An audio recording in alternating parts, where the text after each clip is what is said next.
Good evening, folks, and welcome to Students for Freedom's Teach-In for Democracy. Thank you all so much for being here tonight, and thank you to those of us joining online as well. We're so excited to be here. We have an amazing lineup of organizers, academics, and activists, and we're so excited to spend an evening in community with other people who also think that America's rapid descent into authoritarianism is like maybe a bad thing. My name is Olivia Data. I'll be your MC this evening. I want to thank James and Tova, two brilliant organizers with Students for Freedom, for inviting me. I first heard about Students for Freedom when Trump's attacks on DEI at Harvard resulted in the Harvard College Women's Center being shut down. I'd worked there for a year, and I found it to be such an important community and resource for all students. The Harvard admin originally said they would not be capitulating to the Trump administration's demands, but ultimately, I guess the Women's Center just got way too politically radical with their ideas. I mean, we believed that women exist. Anyways, I was talking with James. I said, I think the work that Students for Freedom has done in mobilizing our campus in the face of democratic backsliding is just so incredible, and I support it so much, and you know, is there anything I can do to help? And he said, yeah, well, you could come to an event. And I said, I'll have to check my GCal. No, I'm kidding. I'm so honored to be here, but as I'm sure many of you feel, especially at this point in the semester, it can feel very hard to show up to things. We're busy, we're tired, anything we do as individuals seems to get lost in the daily slog of late-stage capitalist horrors, but really, these are themselves reasons why we need to keep showing up together.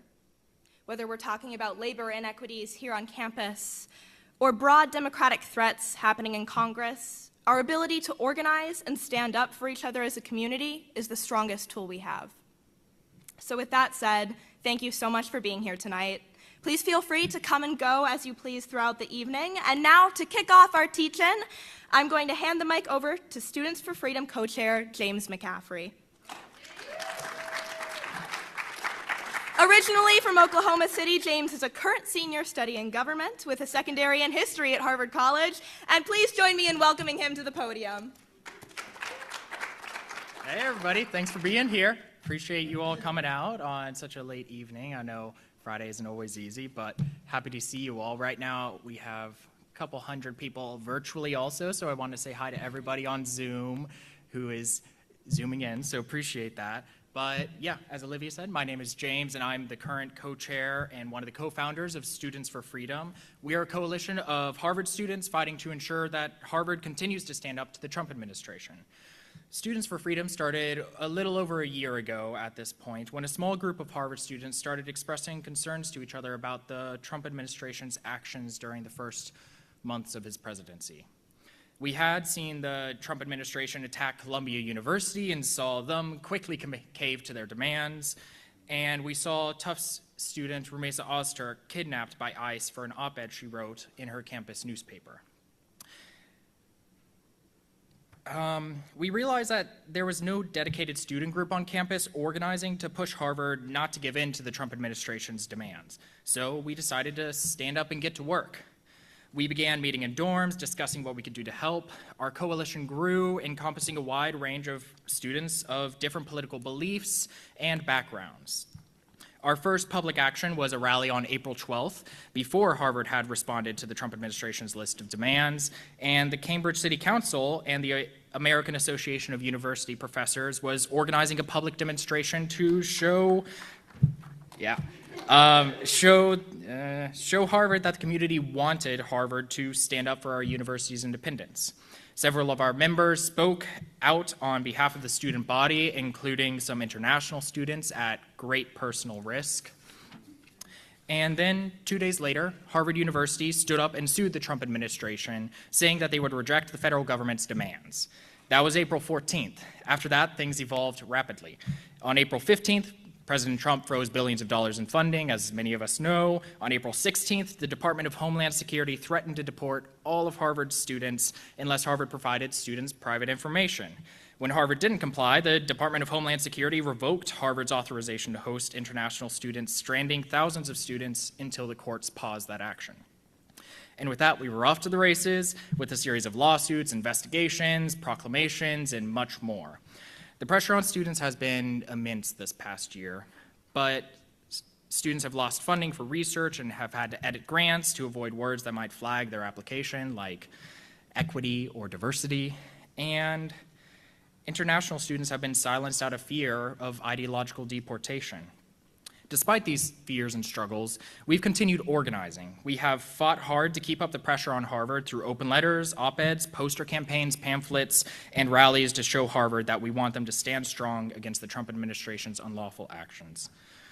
Today, the fight is just as urgent as it was last year, and that was reaffirmed about a week ago. On April 15th, 2025, President Trump froze billions of dollars in funding for the first time. On April 16th, 2026, the Trump administration called on the First Circuit to reinstate the multi-billion-dollar freeze on Harvard's research funding. So this is a very active fight, and that's why we're having this event today, to keep up that pressure and keep this thing going. But this is not, however, just a story about Harvard's resistance. Harvard has also quietly given in to the Trump administration's demands. In their first letter from the Trump administration on April 11th, one of the points read, "The university must immediately shutter all diversity, equity, and inclusion programs, offices, committees, positions, and initiatives, and demonstrate to the satisfaction of the federal government that these reforms are durable and effective by August 2025. In July of last year, Harvard quietly closed its Foundation for Intercultural and Race Relations, the Women's Center, and the BGLTQ office. This concession was made without any consideration for the students, like Olivia, who lost key support systems and jobs because of these changes. On top of this, we're seeing more of Harvard's failures on display as the Harvard Graduate Student Union strike ends its fourth day after talks hit a standstill on Monday. This is why it's essential for students, faculty, staff, and alumni to work together to make Harvard a better place for our community and the community beyond Harvard. We're working not just to push back against the Trump administration, but to transform our university into a more transparent, open, and courageous institution. Now, speaking of the community beyond Harvard, I think it's important to highlight that we are joined by students from several universities tonight, alongside alumni, faculty, and community members, and everybody on Zoom right now from across the country. Tonight, you'll hear from leaders, professors, and lifelong organizers about the importance of organizing, and I hope that tonight you take away two main things. First, I hope you learned something new. And second, I hope you remember that knowledge is not power. Applied knowledge is power. So I hope you take what you learned today and apply it to make a difference in your community, whether that's joining a union, joining an alumni group, or just joining Students for Freedom. Thank you.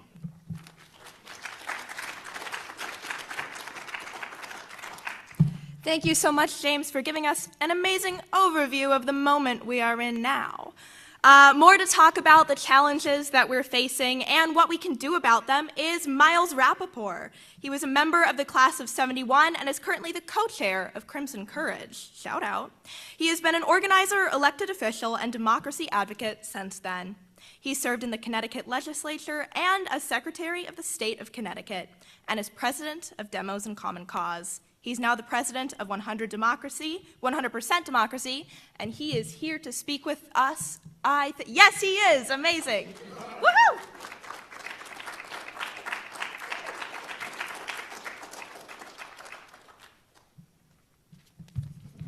Well, I'm also delighted to be here. I'm slightly tempted to say, James, what he said. It's remarkable what a parallel story Students for Freedom and Crimson Courage have been around these issues. But I do want to really thank Students for Freedom, who have been the spearhead of tonight's event. James, Tova, Willow, and a whole crew of people have been just terrific. And I also want to thank everybody who's here from Crimson Courage, who has also done real work on making this happen. And you will hear later from Patty Nolan, who is not only a Cambridge City Councilor, but also my co-chair as Crimson Courage, about some of the activities that are planned going forward. But a little bit on the history. So that same day, April 11th and April 14th, those are kind of milestone days for Crimson Courage as well. the attack on Harvard began, we ended up with a group of people who, many of whom were not really focused on Harvard up until that point. We're doing other things. My own work has been on voting rights, voting issues, electoral reform. But when Harvard all of a sudden became the center point of the authoritarian attack by the Trump administration, I think many, many of us said, this is a moment where we need to step up. And so at that very moment, the first Zoom we had was actually before Harvard responded to the letter of April 11th. And the discussion was, how can we sort of pressure Harvard? What can we do? Can we stop our donations? Well, many of us hadn't made that many donations. But we ended up saying, okay, here are some things, and there were letters and things that we planned.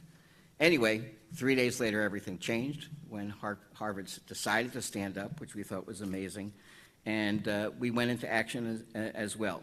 We had a webinar that had actually 5,500 people sign up for it. There was an amicus brief to Harvard's suit that Crimson Courage was a part of, that over 12,000 people signed. And sooner or later, we did a forum on Alumni Day, which we're going to do again this year. And before we knew it, we had 17,000 people on our mailing list. We did stickers at the commencement. We did stickers at reunions and Alumni Day. And we generally had a real presence because I think what happened was everything had sort of hit a real nerve at that point. Anyway, we've continued to work. We've continued to grow. We've continued, as James said, to be mindful of the backsliding that Harvard has done. While we're delighted that there has been no formal settlement, and we think that that has been a real inspiration to others, we also think that the backsliding needs to be addressed and needs to be rolled back. Anyway, here we are 1 year later, and there's bad news and good news. The bad news is the authoritarian assault continues. Okay, from the Trump administration, there is nothing to suggest that they have any guardrails whatsoever, whether it's in the electoral process, whether it's in international affairs, as we will see, or whether it's on the attack on higher education. They're coming at us. I actually thought for a little while that maybe the old adage of once burned, twice shy would apply to the Trump administration and its attack on Harvard. You know, they really didn't do very well, and the compact that they tried to go national with, that didn't do very well either. So I thought, all right, maybe they'll go turn their attention elsewhere. But as James said, not to be, just this last couple of weeks, I've seen a renewed assault and a renewed attack. And one more is coming. I think Patty will talk about this a little bit later, but there clearly are moves by the Trump administration to change the accreditation process and to seriously attack the financial aid for students at Harvard and many other places. So nothing has changed when it comes to what their attitude is and what they're trying to do. But the good news is I'm actually very optimistic that the resistance in all places, but including in higher education, is growing and is beginning to kind of melt away the coalition or chip away at the coalition that Trump assembled for the 2024 elections. It's happening in the courts. It's happening in the streets. I want to do a little shout out to Indivisible, who has done fabulous work on mobilizing people against the authoritarian assault. And it's also happening nationally in terms of higher education, okay? We are delighted that Crimson Courage and Students for Freedom and other organizations on this campus are going to continue to fight. We're also happy that there's now a national higher education movement, okay? I want to do a shout out to Stand for Campus Freedom, which is a national group of alumni organizations in maybe 20 or 25 campuses around the country. Crimson Courage is part of the Emergency Campaign to Support Higher Education, which is a national effort to say no to rally people and around the accreditation fight and others around keeping ICE off campus. And there's a new outfit called the Alliance for Higher Education, which is a kind of umbrella organization for all those administrators and trustees, et cetera, who want to fight. So all this is good. I actually think there is now a genuine movement that is going to change the trajectory. We'll see what happens 6 months from now, but I really believe that, you know, that the tide is turning. I mean, some of my friends are more pessimistic than I am, but I'm more optimistic. I believe that while the authoritarians at the gate have not changed their attitude, the height of the gate, the height of the wall is increasing. And I'm optimistic that that democracy will prevail, and that higher education will actually be able then to come and look at itself and ways to improve, but outside of the purview of an attack by a right-wing authoritarian government. So I'm delighted to be here. I think this is a great night. Hello, all of you on Zoom, and I will yield back to the gentle lady from Harvard. Thank you, Miles Rappaport. I totally agree. The tide is turning. One might even say the crimson tide. What? Stop, you're too kind. Up next, I would like to welcome to the stage Abdullah Shahid Sayal, a junior at the college and an international student from Pakistan.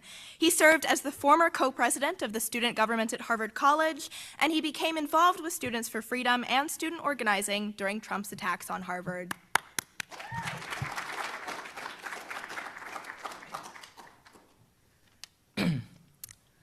Thank you so much for the incredibly kind introduction.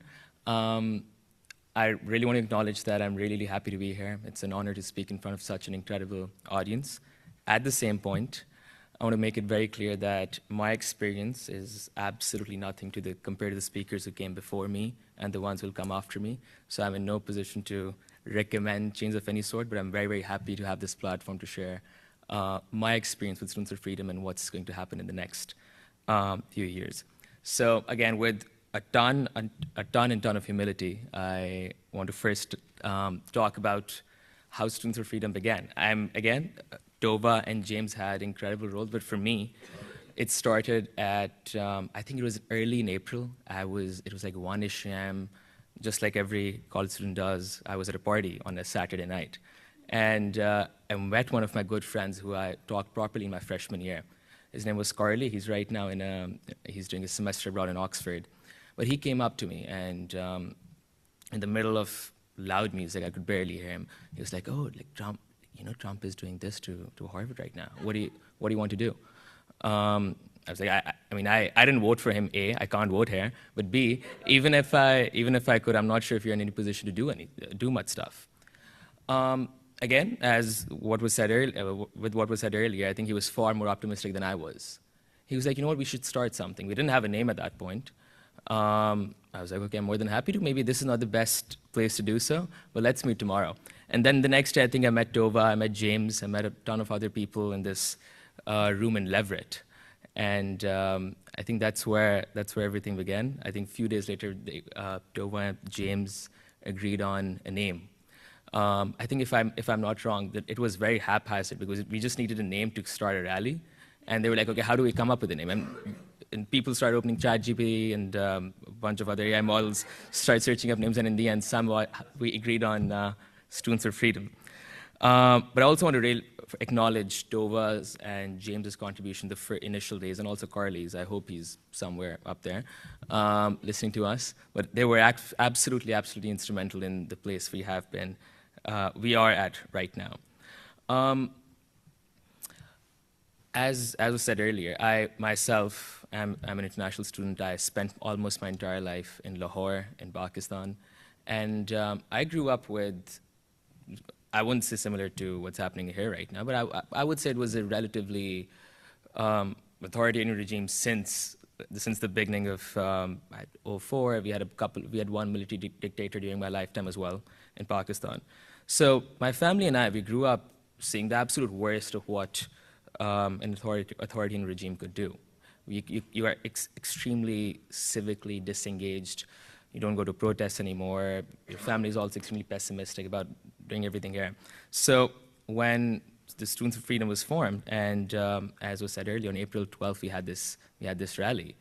I think Tova and James very kindly asked me that I should speak there. I was like, yeah, I don't have much to say, and B, there's a possibility. And again, I want to contextualize this really well. At that point, people were extremely fearful of speaking out, especially if you weren't here, if you weren't a citizen.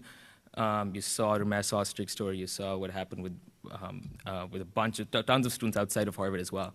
So for me, I was a sophomore at that point. I didn't learn much until then. So there were still 2 more years to go. And for me, it was, I had to weigh completing my degree at Harvard versus possibly, not possibly, definitely doing the right thing. So I talked to my parents, first of all. And my parents were like, oh, there are two sides to this. First, if you get deported, the good thing is we can get to see you soon. That's good.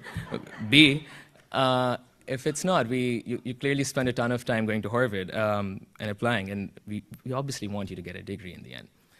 And I think in the end, my father did step in, and he said that he knew, like, he truly, I've always found him to be an extremely principled man. I don't think he's close to being pragmatic.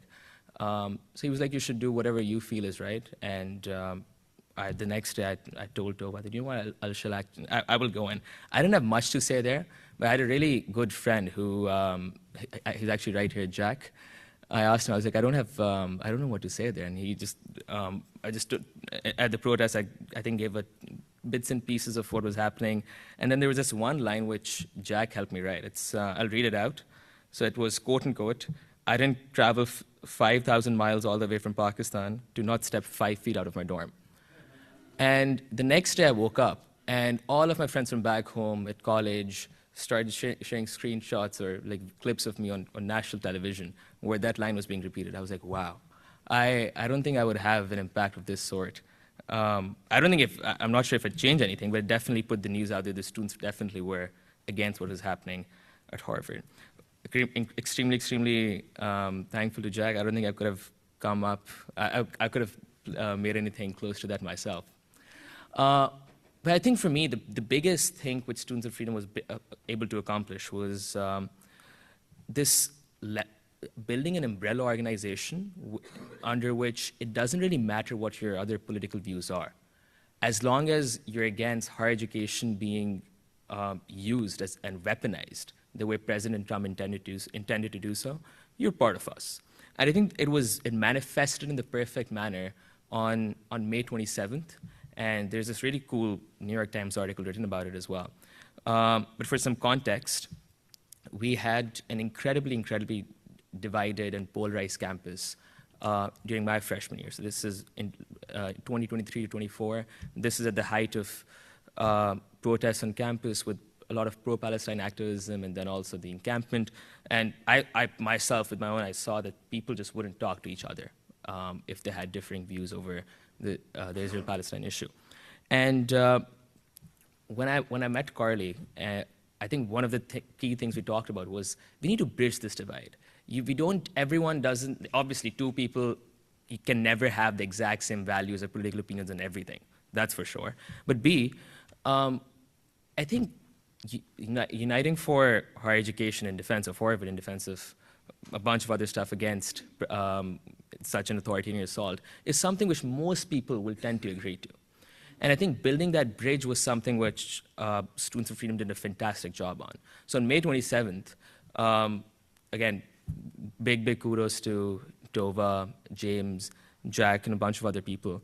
They were able to bring in the ex-president of Harvard Hillel, which is a leading Jewish organization on campus, and one of a big pro-Palestinian organizer, Nuriel, who lied on the opposite ends of the spectrum on the Israel-Palestine issue.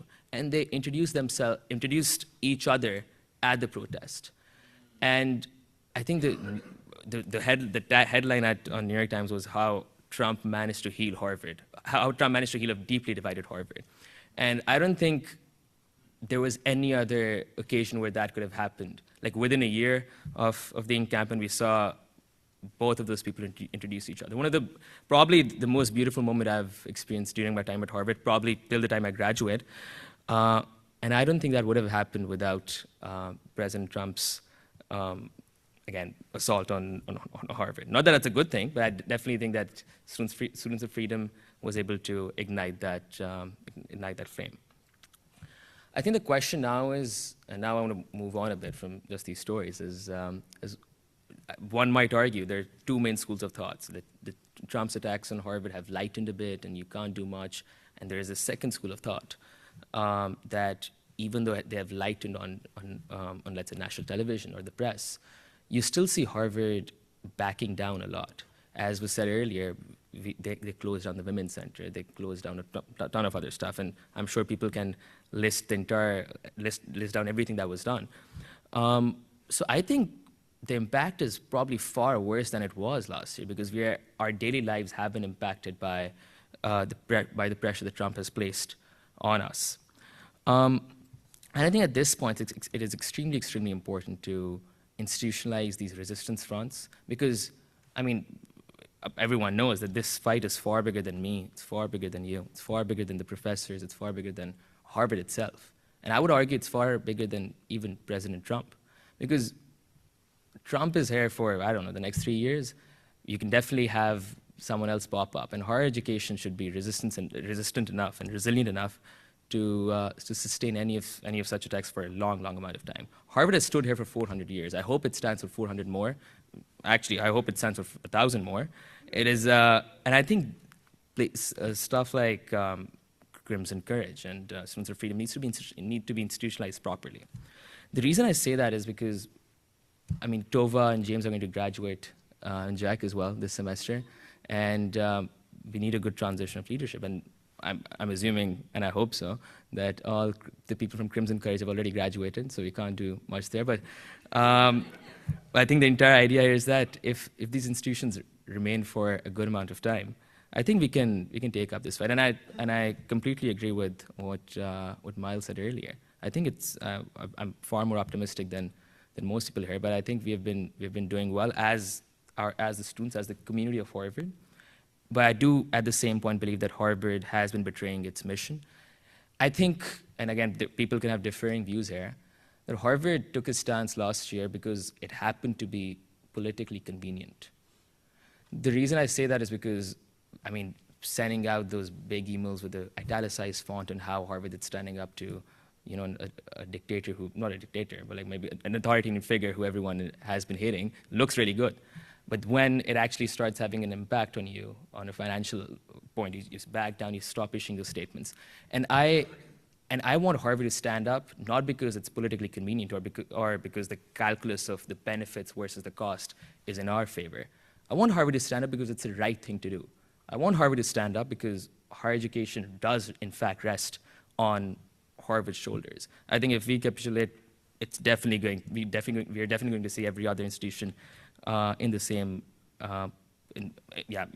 area also capitulate. I think at this point it's very, very important to support every single organization that has been encouraging Harvard to do the right thing, which also includes the Harvard Graduate Students Union, which is on a strike, and they have been on they're on their 4th day right now. I was a bit, when I saw that the event was at the Science Center, I was like, oh, I have to cross the picket line. But I'm happy that the line, I think it ends at 4 p.m., so I was able to come in very, very easily. But I think at the same point, standing up against authoritarianism doesn't just include standing up against Trump. And institutionalizing these in places like Crimson Courage and Students of Freedom is incredibly key. And in my capacity, and I know I've been taking too much of my time, so I'll be pretty quick here. I think we've tried to do a bunch of stuff. Well, I was the co-president of the Harvard Undergraduate Association, which is a student government. And one of the big issues we faced was that if we stood up against the administration, we were also financially dependent on them for pretty much anything. So we tried to start a fund which allows student activities to be somewhat independent of the funding which Harvard is able to provide. And thankfully enough, we had some incredible support from our fantastic alumni. One of them was, in fact, in Crimson Courage. Ian Simmons, he was able to provide, he was able to give us our first donation, which allowed us to start the fund. And now we have a fund which is independent of the college, and hopefully in a few years' time, it's big enough that that activities on campus and activism on campus is not financially dependent on what the university is able to provide to us. So I'm incredibly grateful to Crimson Courage, all of its members, and thank you so much for giving me this platform to speak. And now I'll let the capable speakers to come and take the floor. Thank you so much.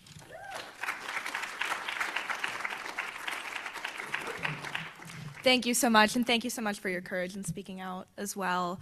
It was at one of the first Students for Freedom protests that I attended, and I'm about to blatantly plagiarize someone's words in the room, I'm sure. But I heard a quote that stuck with me, which is that Harvard will always do the right thing after they've tried everything else. We're back in the trying everything else stage, but we have hope we'll get back to the do the right thing stage soon enough. With that, it is my honor to introduce a presentation from Professor Cornell Brooks. Cornell William Brooks is a Hauser Professor of the Practice of Nonprofit Organizations and Professor of the Practice of Public Leadership. And I'm realizing how many words there are in these titles. I'm going to let you read them off the screen. They're very impressive. Professor Brooks is, in fact, so deeply devoted to advocacy that we don't even mind that he got his JD at Yale Law School.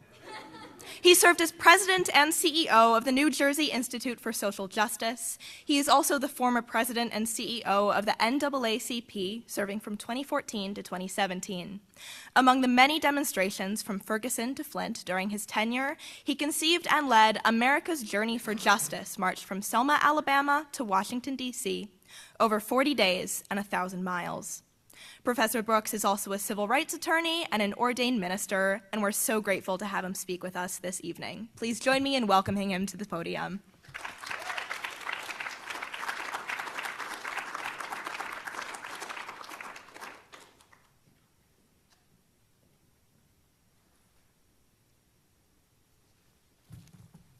Good evening. Now, maybe if I were at Yale Law School, that good evening would suffice, but since I'm here at Harvard, good evening. Good evening. So let me just begin with a word of appreciation to Students for Freedom and Crimson Courage. Having organized demonstrations around the country and abroad, I realize that the work that goes into bringing people together, inspiring people to have courage, is an act of commitment, it's an act of resolve, it's an act of resistance. And so if you think it not robbery, I ask that you put your hands together loud, long, and resoundingly for yourselves.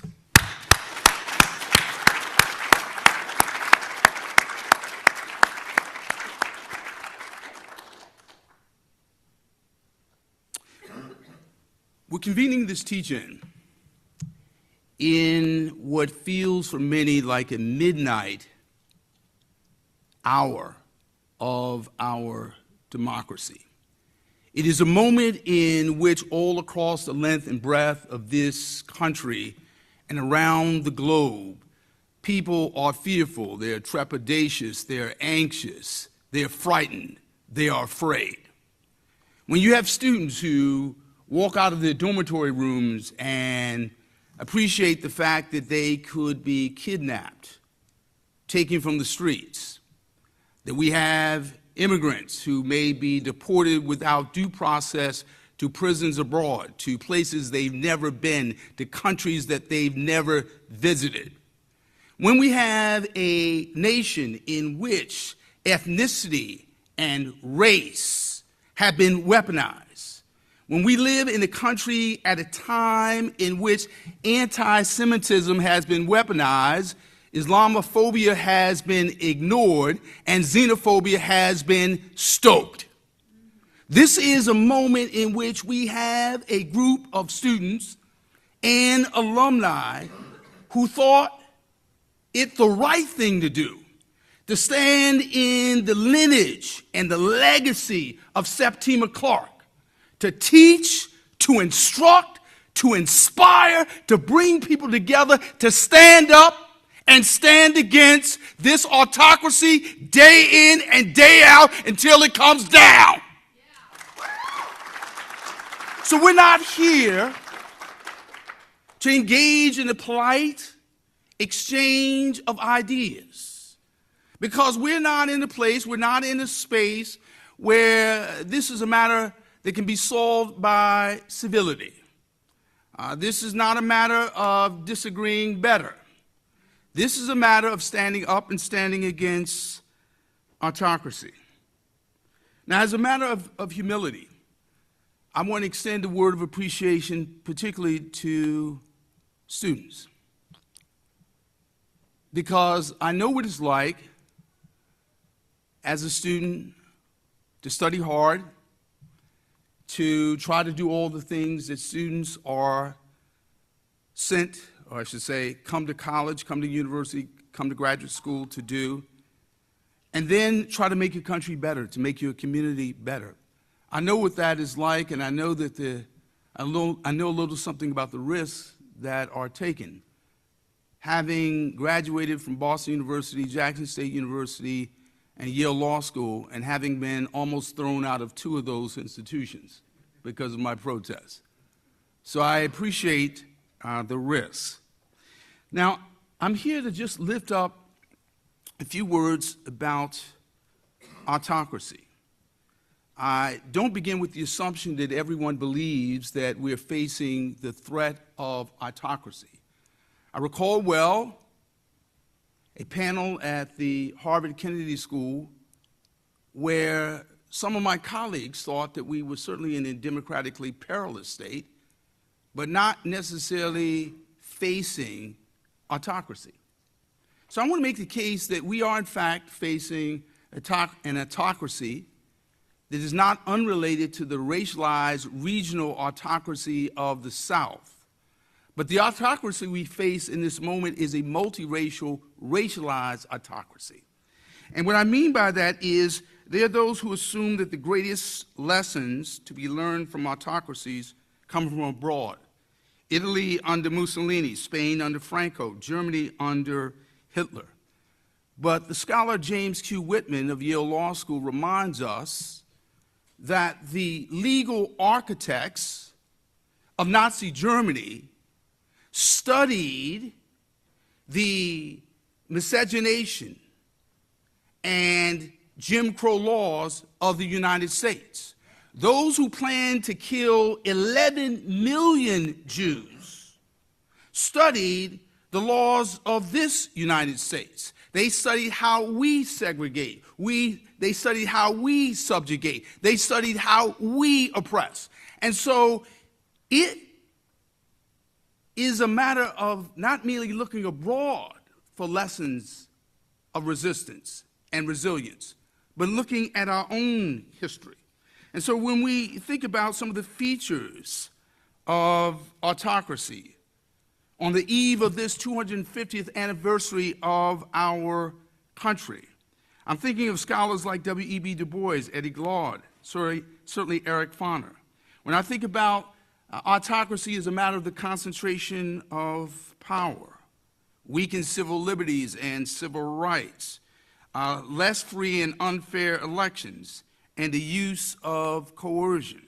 And so when I think about the concentration of power, I think about not merely President Trump operating under a theory of a unitary executive hatched by Project 25 and the Heritage Foundation.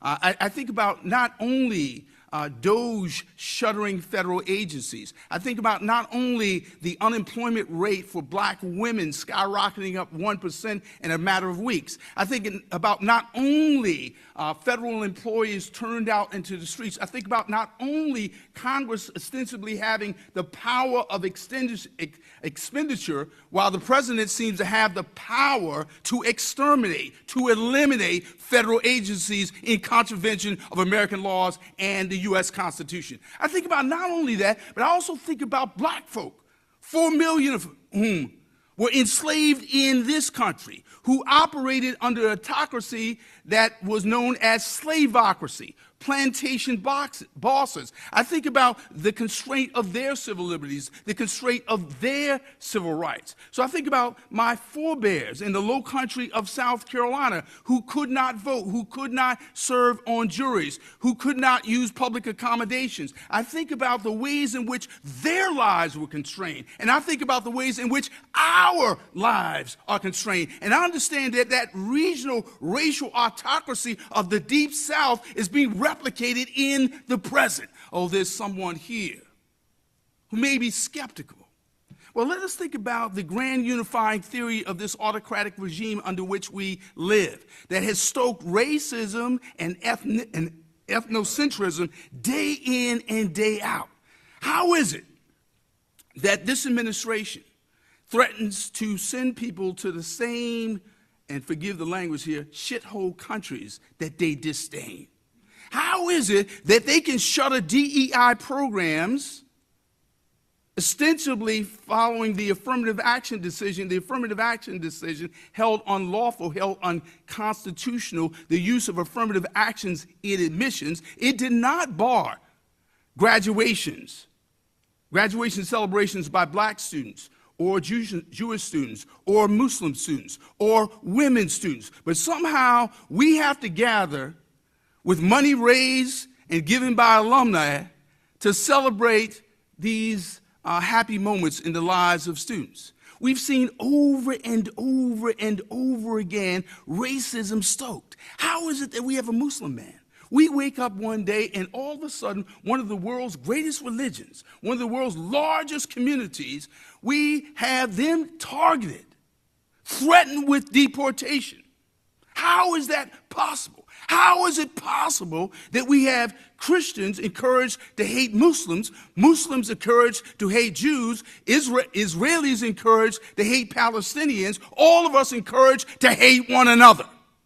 How is it that we have frivolous, constitutionally fraudulent litigation, ostensibly based on anti-Semitism at Harvard, where the lawyers have not deigned to step foot on this campus, read the reports, interview the witnesses, or do a damn thing about anti-Semitism? How is that possible? And they encourage us day in and day out to fight one another, to hate one another. It's racism. It's discrimination. It's xenophobia. When we think about the attack on civil liberties, we have to, of course, talk about academic freedom. And by academic freedom, I need to be very clear here. I support the Harvard litigation. I believe greatly in the Harvard litigation. I believe that it was the right thing to do. But academic freedom cannot be the freedom of professors to teach what they want to teach without students being able to protest what they want to protest. How is it? I can have a former student stand silently in the library of one of the world's greatest law schools, the Harvard Law School, and hold up a sign silently and be banned from the Harvard Law Library for life with her professor. I would argue, as a civil rights lawyer of some 30 years, that if you pulled any random book on the Constitution from the shelf and held it up, it would be the moral, legal, and constitutional equivalent of that protest. That is where we are. We are litigating in court and under-litigating on campus. Less free and less fair elections. We have in the great state of Texas, where I was born, in El Paso, at Fort Bliss. Fort Bliss, the same place where they're now detaining immigrants. Fort Bliss, the same place where they once detained Japanese Americans, detained as interned, as incarcerated. That same Fort Bliss. Texas is the place where now they've literally set off this kind of Machiavellian frenzy of gerrymandering in this country from one end of the country to the other. And so here we are, we have less free, less democratic elections. How so? We have rampant voter suppression in the wake of Shelby versus Holder. We have less representative democracy. And here we are on this campus, literally enduring all of this. Coercion. Let's be very clear here. We're living under a violent threat, right? So in other words, where we have the U.S. Border Patrol, ICE being deployed against citizens and immigrants alike without any reference to the Constitution, where we have Renee Good killed in cold blood and on camera. Alex Priete, killed in cold blood and on camera. Where we have literally all across this country police acting under the tacit permission of the White House to arrest anybody for any reason without due process, without probable cause, and subject them to any treatment. The racial profiling that used to make the news on a near daily basis is now being carried out against a multiracial cast of characters, otherwise informally known as citizens. This is where we are. But I just want to leave you with a few words of hope.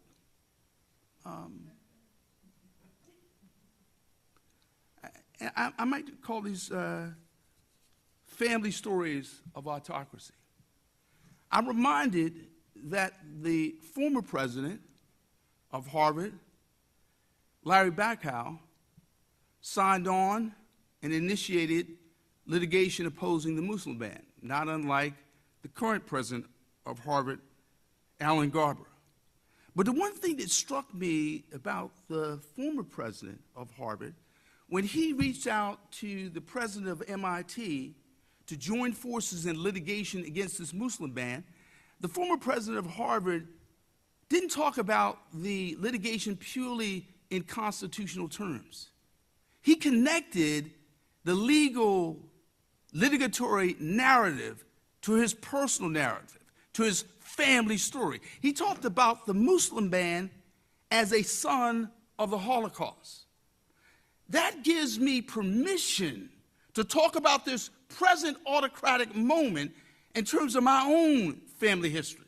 And so I think of my mother, who in 1960 on the campus of South Carolina State University, she was only a little younger than many of you here, 16 years old, 4 inches shorter than I am, about 30 or 40 pounds lighter, a not particularly large woman. She faced a fire hose, which ripped the coat off her back, slammed her onto the sidewalk, and she found herself in a cattle pen, like a cow, like a farm animal, because the jails were filled. Some 300 students at South Carolina State College protested. They demonstrated. They were thrown in jail for their opposition to segregation in public accommodations. There's a little lesson in this story that I think is applicable to students here at Harvard. My mother was charged, and so many other students, with disturbance of the peace. But as it turns out, the students organized consulting with the lawyers, which is to say they were on the sidewalk 2 by 2. And so as the case made its way from the federal district court to the U.S. Court of Appeals and ultimately to the Supreme Court, over and over the court said the students weren't disturbing the peace, they were processing, they were walking. And so the lesson of the story here is that we have to be strategic. We have to be thoughtful. We have to literally plan our protest to protect our people. Can I say that twice? Now, when we have students who are doxxed and having their parents doxxed, when we have students operating under physical threat, some of us have to think about the geography of our courage. Where do we choose to be courageous? Is it at the front of the line? At the back of the line? Do you write a letter, an op-ed, or do you protest? If your visa, if your immigration papers are not in order, you choose when and where strategically to demonstrate your courage. There's no cowardice in being fearful, as to say, in being thoughtful. There's no cowardice in being strategic. There's no cowardice in standing together and protecting one another. Just a story of autocracy. Another story of autocracy. Back in 1876, my 5th great-grandfather, when he was a teenager, only a little older than my mother, a woman by the name of Harriet Tubman, who delivered 70 people to freedom on the Underground Railroad. When she went south into South Carolina as the first woman leading U.S. troops into battle, she delivered 700 people to freedom. My great-great-great-grandfather was liberated in that raid. Years later, in 1876, he's leading a protest. He's leading a demonstration. He's leading a strike for higher wages. Does that sound familiar to anybody right about now? For the formerly enslaved who were then harvesting rice in the low country of South Carolina. He found himself in jail. But guess what? Formerly enslaved folks surrounded the jail. They surrounded the jail and demanded my great-grandfather and others be freed from jail. So much so that the segregationist, racist governor of South Carolina pardoned him and his colleagues. What am I suggesting here? That when we stand together, when we stand strong, when we look out for one another, when we act as family, right? This is a moment where professors can't merely be professors. Students can't merely be students. We have to look out for one another as though we were blood, as though we were kin, as though we were related. Somebody's saying here, well, Professor Brooks, we don't look alike. Well, let me share something with you. In my family, our color and complexion ranges from alabaster to jet black. We come in all colors as a consequence of rape and resilience. But one of the things I've come to the firm conclusion is that we don't have to all look alike to act alike. We don't have to all look alike to stand together, to look out for one another, to protect one another. We don't have to all look alike to exercise the same measure of courage, the same measure of integrity. We don't have to all look alike in order to stand together in this moment. Now, let's be clear here. I ask that you all not repeat this beyond this room. There are professors and administrators who they need some crimson courage right about now. We have professors. I'll count myself in that school. We have professors and administrators who have to be told that what you're doing is the right thing, or that what you're doing is not enough of the right thing, and that what you're doing is the wrong thing. We as a university, and we need to be clear here, Harvard is not a venture capital fund masquerading as a university. Harvard is an institution that was ostensibly started as a seminary for Native Americans. As misguided as a theological adventure as that was, it does suggest to us that as a university, we have a calling. I don't necessarily mean in a religious sense, but I believe that people can be historically, circumstantially, and situationally called. And so in this moment, you are circumstantially, you are situationally, you are historically called for such a time as this. In this autocratic hour, we're called to be brave. We're called to be courageous. We're called to stand up. We're called to stand together. We're called to be family.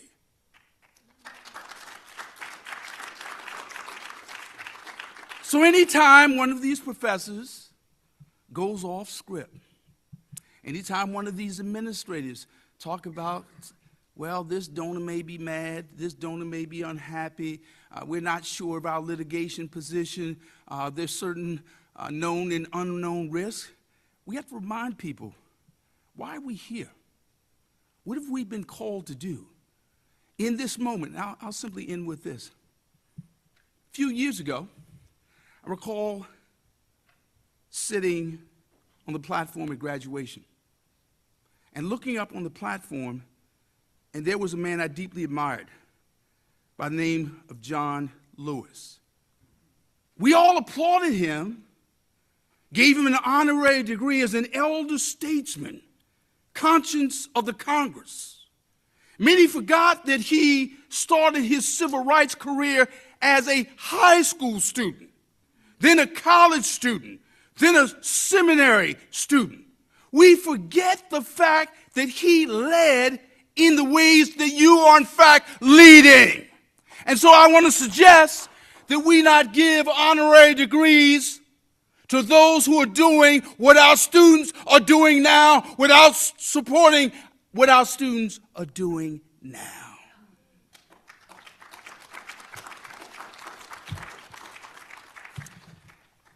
And lastly, I'll leave you with this note on Harriet Tubman. You recall that Harriet Tubman delivered 70 people to freedom on the Underground Railroad. 700 people she delivered to freedom in the low country of South Carolina. But had Harriet Tubman compared the less than 800 people she freed to the 4 million people who were enslaved, she might have and should have given up. But I want to suggest to you that hope is not empirically demonstrated. It is morally chosen. We choose to be helpful and hopeful. We choose to be powerful. We choose to resist. We're not merely counting up the number of lawsuits we win. We're not merely counting up the number of people who are online. We're not merely counting the number of donors who support Harvard or don't support Harvard. We're counting our resolve. We're counting our courage. We're counting our determination. We're counting on the fact that there are those who are coming after us who are depending on us. Crimson courage.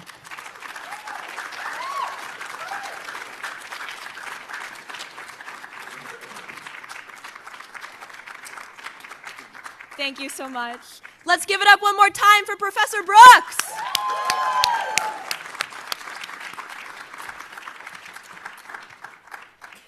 Up next, here to speak to us about some ways that we can get involved in supporting our community members, we have LUCE. LUCE is a coalition of immigrant-led grassroots organizations who build people power for everyone across Massachusetts. Thank you so much for being here.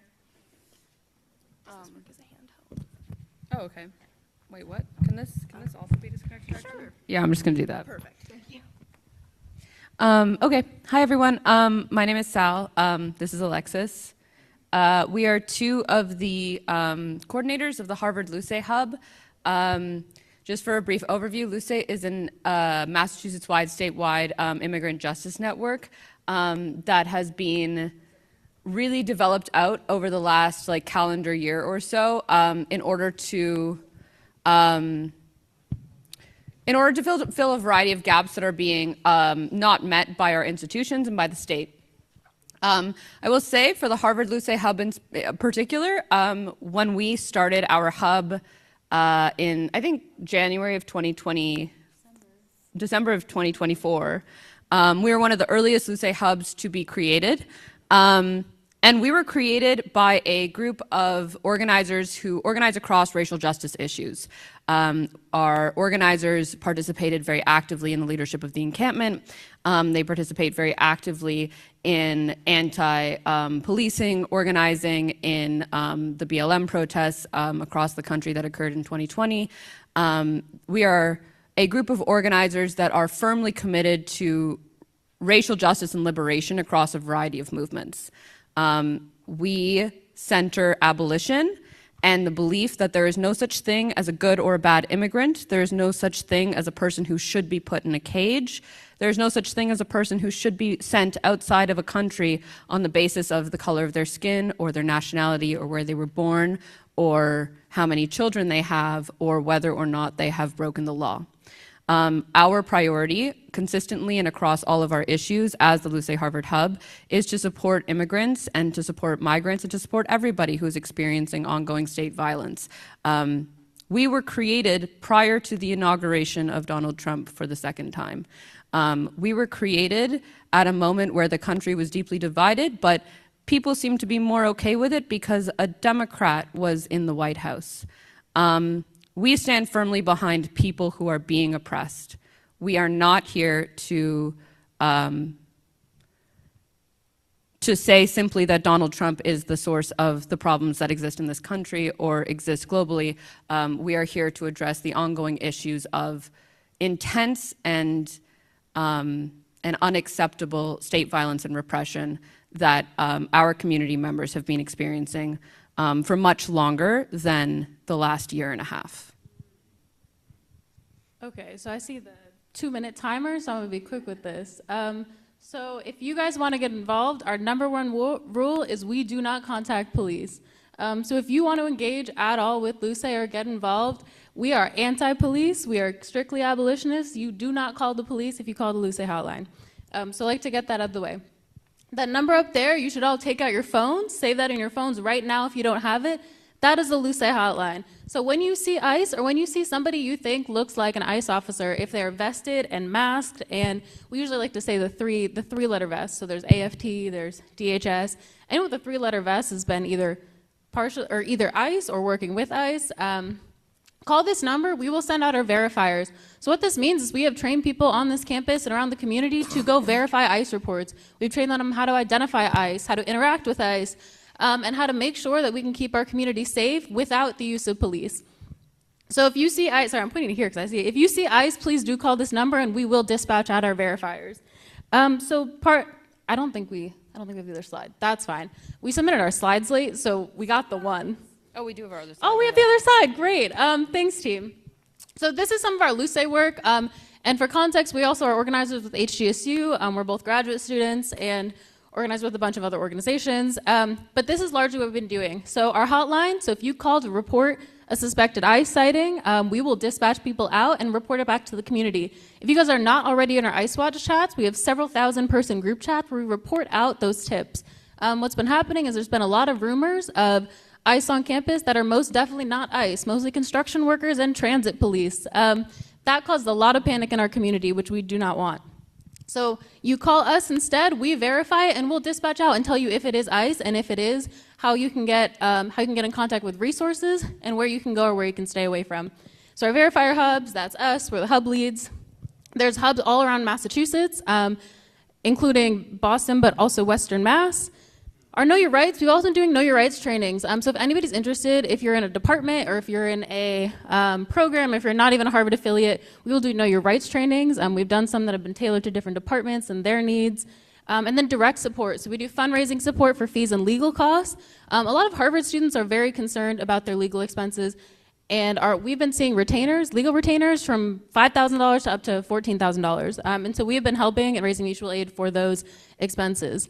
Also facilitating connections to legal support. So right now we're in a time where immigration lawyers are sparse, and there are also a lot of predatory immigration lawyers. So if you have concerns, if you're getting lawyers with big retainers and you're concerned about whether they're going to represent you properly, come to us. We're happy to connect you with lawyers that we know do a great job and have great representation. And then advocacy to push the university to take action. We meet with HIO, HRI, OLER, the Office of Labor and Employee Relations, sorry, I should do acronyms, Harvard International Office, Harvard Representation Initiative, and the Office of Labor and Employee Relations. We meet with all of them to try to push both our contract language on non-citizen issues. So right now, there's a HGSU strike. One of the main strike points is non-citizen issues. The university has recently, we're also both on the HGSU bargaining committee, the university has recently struck all of our language on ICE off campus, including the constitutional protection to request a judicial warrant before entering a private space. So we've continued advocacy around that. We've continued advocacy with HIO to make sure students can get resources and to try to bolster the financial resources for non-citizen students. So if you want to get involved, we don't have a QR code. We have a link tree. It's linktree/ISWG_HGSU. Or come find one of us. We're in like every group chat on the planet. So if you're in it, my little signal chat is a shark. I'm Alexis. This is Sal. Find one of us, and we're happy to get you connected. Thank you.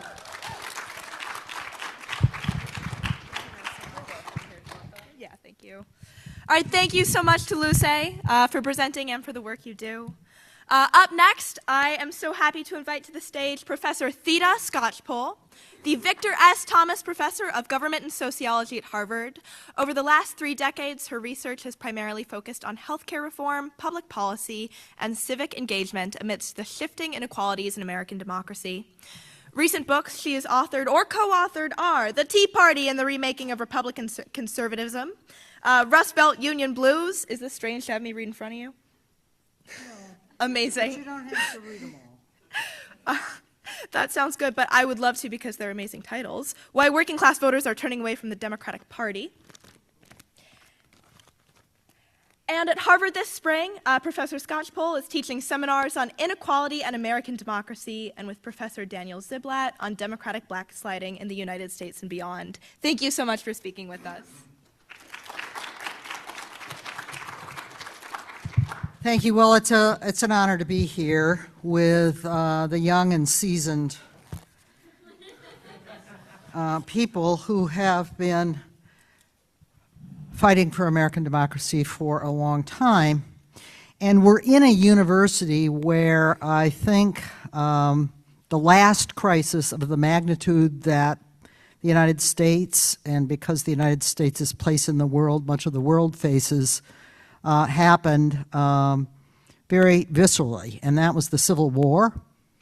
And those of you who haven't visited Memorial Hall should go there to see the courage that many people at this university exemplified, fighting and often losing their lives, not just for the Union, but for, in many cases, consciously and deliberately for the abolition of slavery in this country.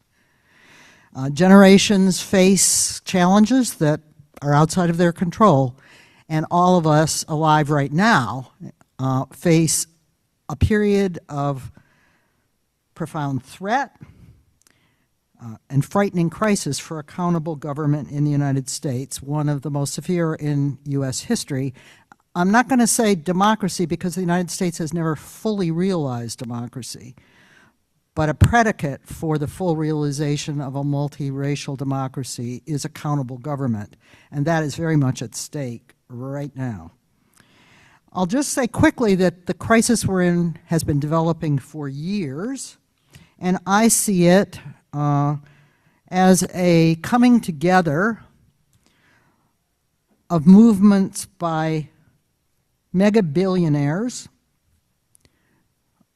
trying to twist American government to their own rapacious purposes and corrupt purposes, coming together with the rise of public officials. It's not just Donald Trump and his family, but many others who are engaged in the most blatant kinds of patrimonial corruption, which is the oldest form of ruler corruption in the world.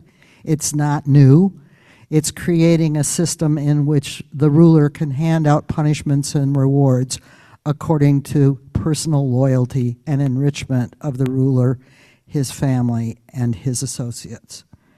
And that, in turn, goes hand in hand with a minority and yet potent popular movement that is genuinely a popular movement. It is not the creation of the other two forces. It is being used by those other two forces. And that is a movement based on fear and resentment against racial, generational, and immigration trends in the United States that in the minds of many of those who are fearfully organized and willing to use violence and threats of violence threatens their sense of what is truly American. So we're in an emergency moment, and it's particularly frightening because the rulers at hand have found a way to create an unaccountable secret police force, which I have to admit I didn't even anticipate, even though I've studied revolutions, and I know that the core of state power is coercive power. They have created ICE as an unaccountable police force. It's on the verge of being funded without being reformed for the rest of Donald Trump's time in office. We are not in a parliamentary system where failed rulers can be replaced quickly, so this regime is with us for another 2.5 years. And it is also backed up by an utter perversion of the agencies of federal legal enforcement. Despite all of this, there are some very hopeful signs. I had the privilege last week to visit Minnesota. I go there regularly, and I had a chance on this occasion to meet with a dozen or so people who were familiar with what happened in the federal government attack on the state of Minnesota, which I believe they thought was going to be easy. They were kidding themselves. They didn't know what they were about to come up against. And to hear graphically the kinds of things that happened and the remarkable community-based as well as politically led response to those federal attacks. It is in fact the case that citizens and non-citizens alike were seized out of their cars or in churchyards or at schoolyards delivering their children to school or teaching in daycare centers. It is of course true that multiple people were attacked violently and 2 of them killed in full public view. This was meant to spread terror, and I was told that in fact people were very frightened. The day that Renee Good was killed, I was told hundreds and hundreds of people went for training that very night in the constitutional protection procedures and videographing procedures that had gotten her killed that day. And it wasn't because they were not worried. People believed, I was told, that others would be killed, and of course another was killed before long. But they went anyway. And this came out of what I would call a laterally networked set of neighborly and community responses. Church congregations, synagogues, mosques, school parent communities, neighborhoods, people who were willing to play a variety of kinds of roles, some simply delivering food or taking children to school, others going out on the streets. And I think there's a lesson in all of that, because what we need in this time is a lot of connections across divides, a lot of preparation to respond strategically and in smart ways to whatever the threat turns out to be, not simply to pour into the streets to protest, although that's part of it. But that wasn't the main part of it here. Weeks and weeks and weeks of pushing back, videographing, getting the word out nationally. They defeated the worst of what ICE had to offer for everyone. And now they have turned to election protection, getting ready to monitor precinct-level voting places and to make sure that immigrant citizens and citizens of color, all of whom were people taken out of their cars randomly, will be able to vote, despite what they expect to be another series of federally launched attacks on voter access to the polls. I will say that I also expect a full court press to subvert the fair counting of the elections. So I don't want to suggest that all is smooth. I think this regime is profoundly unpopular and becoming more so every day. But the more it becomes unpopular, the more the people right around Donald Trump and Donald Trump himself are going to resort to more and more extreme and dangerous tactics. So we have to be prepared for that. Now, I'm going to finally say something about Harvard. I actually don't think the moment we're in right now is mainly about Harvard. I don't want to shock all of you. I went to Michigan State University, so I've been here for a long time, and I love Harvard. I have the highest regard for it, and I'm very proud to be part of resisting and asking our university to stand up. But I think this is a time for Harvard students and Harvard affiliates of all kind and alumni to be out there thinking about building those broader connections across communities, especially through this pivotal election, which is just going to be a turning point. It is not going to be the end, where any non-MAGA candidate is good enough to elect, frankly, anyone.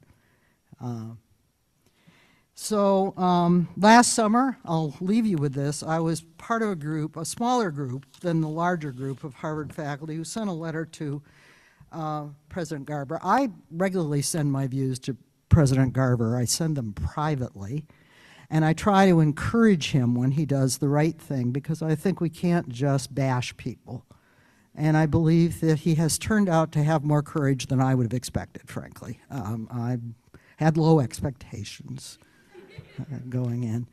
And I think he's done some of the right things. I think it's very difficult for Harvard to make a deal with this competitive sycophancy, this corrupt patrimonial regime, because every time Harvard gets ready to make some kind of deal, competitive forces inside the Trump administration move the goalposts.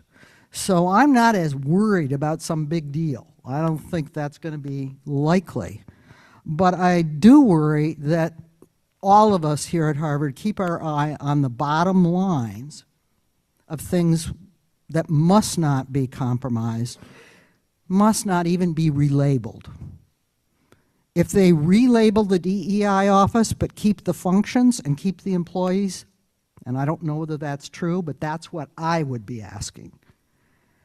However, the bottom lines are the university must not cede to any outside forces and the authority to appoint key leaders. It must not cede authority over faculty hiring or student admissions. And that includes individualized data about any of those things, because the minute the individualized data is released, you've unleashed 25 years of lawsuits. And that's the point. This is a regime that works between official power and popular pressure from the right. Basic values of academic freedom mean that the scholarly content of courses, programs, and research endeavors must be decided by the colleagues that are in charge at any given time. Now, those colleagues are going to be changed. Administrators change those. But they can be changed back later. However, the principle of control of content is central to academic freedom. And in any financial settlements that might be negotiated, I'm reading from our letter, and this was a letter sent by people who disagree about a lot of the issues that have riven the campus in recent years. Even disagree about whether there should be any agreements with the Trump administration. In any financial settlements that might be negotiated, if money is promised, for example, for community programs or worker education, there must be absolute control that that's what the money is spent for. All of these principles are fundamental. And if Harvard holds out for them, I don't think there'll ever be a deal. But if the deal was window dressing around these principles, we could live to fight another day. And meanwhile, we should be fighting outside the university. We should be building ties beyond the university.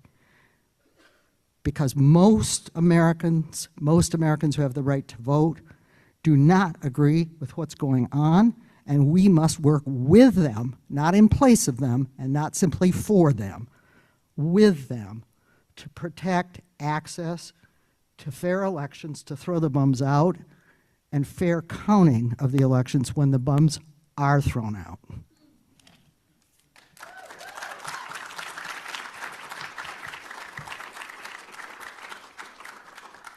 Thank you so much, Professor Scotchpole. Up next, I would like to welcome Professor Alex Kesar, the Matthew W. Sterling Jr. Professor of History and Social Policy.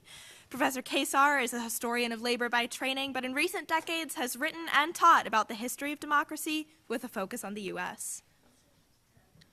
Just kidding. We switched to him.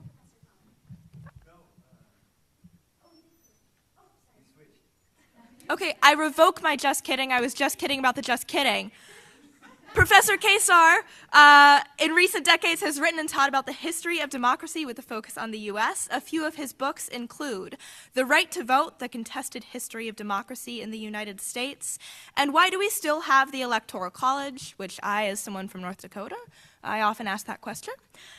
And this book was named 2020 Book of the Year by the New Statesman. We're thrilled to have him speak with us today. Let's welcome him to the stage.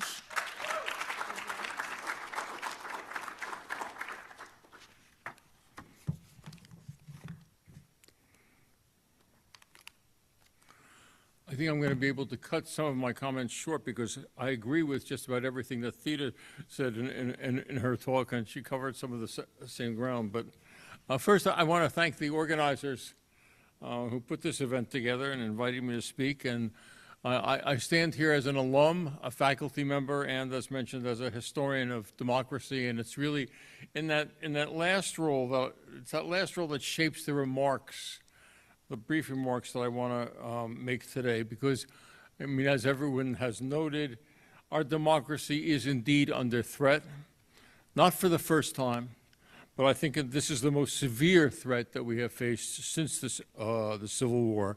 And I want to make a couple different kinds of comments about patterns in the history of democracy in the United States, and we'll also, I may use the terms democracy in the United States, but I also share Theda's view that there have been patterns of ups and downs, and I'm going to talk about that. We've never quite gotten to really being democratic, but at times we've moved closer. And part of the key, I think, that we need to think about as we think about the present moment. I mean, the mandate that I was given was to try to locate the moment that we are in. But that the history of democracy and of political institutions is not a history of unchanging institutions in the United States or of unchanging values. It's a history of surges forward in democratization with the expansion of political rights and social rights, followed by periods of contraction, of reactions against democracy and against inclusiveness. One need only think of the most obvious example that we do learn about in our high school American history courses, although I'm not sure if that's true in high school history courses in the South. Having taught in the South for a number of years, I had a number of students who still thought that the War of Northern Aggression was something to be repudiated. But one can think of the advances that were made during Reconstruction with the constitutional amendments, the 14th and the 15th Amendments. The 15th Amendment, as you may remember, says that the right to vote cannot be denied based on race, color, or previous condition of servitude. And as a little bit of an aside here, what most of you probably don't know, because you don't spend a lot of your time reading obscure legal texts, is that the subtitle of the Voting Rights Act of 1965, the Voting Rights Act of 1965, has a subtitle that says, "An Act to Enforce the 15th Amendment." 15th Amendment was passed a century earlier. And then we got the Act to enforce it in the 1960s, and that tells you something about the dynamics of democratization in the United States. And indeed, we know that the Reconstruction amendments were followed by a long Jim Crow period in which the rights that the amendments attempted to protect were denied to African Americans throughout the South. And that's also, I guess, the story is often told as, well, there's this Southern exception to the story of democratization in the United States. And look, the Southern exception is, I mean, something real, very dramatic that happened in the South that did not happen elsewhere. But we can't simply sort of isolate that in our understanding of our country's own history and what we've become. In the north of the United States, including in this state, after property restrictions on voting were eliminated, numerous other obstacles to democratic participation were erected. Arcane registration rules, for example, appear after they get rid of property requirements. Residency rules. The need to present citizenship papers. This was not an idea cooked up in the Trump administration. This was enforced in the late 19th century in a number of places. Or to give a very, a colorful example in a way, or the way in which voting and participation was made difficult. In New York State, which was a mixture of a progressive state, and not, you had to register to vote every year if you lived in cities of a certain size, but not in most of the state, but only in cities of a certain size, which applied to, to like 2 or 3, and mostly it was aimed at Brooklyn. And in response to activism of certain groups and to the left-leaning politics of certain groups, during one year, there were, in New York City and in Brooklyn, you had to register every year, but there were only 2 days on which you were permitted to register. And by coincidence, those turned out to be the Jewish holidays of Yom Kippur and Rosh Hashanah, when Jews were not supposed to be signing papers and doing such things. So this is a, we have a process of advances followed by contractions, and the contractions aren't accidental; they're purposive. They're by people who reject democratization. And I want to supplement this frame by adding in one more notion, and this, which leads to a few remarks I want to make about the current, our current situation and the current dilemma. I think one can think of 20th century history, and this is too broad and too schematic, but nonetheless, believe it. But you can think of the 20th century in the U.S. and elsewhere as a grand bargain between people who are pursuing democracy and social rights and equality and inclusiveness on the one hand, and basically between the forces of industrial capitalism on the other hand. The fact is that industrial capitalism and agricultural capitalism in the South wanted a much more hierarchical order. But the terms of the bargain, of what I've written about this a little bit, of this grand bargain, which happened piecemeal, didn't happen all at once, but you really want to think of it as a series of deals that were struck between capital and other folks. But the terms of the bargain was that capitalism, the free enterprise system, would be preserved. There was very strong socialist support in the United States in the early 20th century. Massachusetts, most of you probably don't know, the towns around Massachusetts, all the shoe manufacturing towns had socialist mayors, socialist city councils, and that was considered a threat. But the deal that was cut said, okay, we're going to keep a free enterprise system, but we're going to have a series of other institutions that will protect people's rights and protect people against the hazards and cruelty of capitalism. These included the regulation of business, antitrust policies, and regulation of other kinds of regulation against the harms they could do. For example, worker compensation. The United States was known as the land of dangers, but basically there was regulation. The creation of social insurance, particularly in the 1930s, the Social Security system, unemployment insurance, a minimum wage, eventually, very eventually, health care and health insurance. Another part of the deal was to protect the rights of organized labor, to protect unions and unionization. And it also included the expansion, and this comes a little bit later, to protect the system, it also included the expansion of voting rights. That you had to have full democracy in order to protect these other institutions and these other rights. And one can meaningfully talk about social and political progress in those terms, in terms of that bargain in the course of the 20th century. But what we are seeing now, and have been seeing for the last 20 or 30 years, is an attempt to unravel that bargain, an attempt to attack it, to criticize it, to reduce it. You may have noticed that regulation of business is weaker by the year. There's very little in for example, of antitrust regulation anymore. The American welfare state, which was never very strong, is being weakened in every respect, and it's being attacked by current conservative forces. The rights of labor to organize are being jeopardized and undercut in a variety of ways.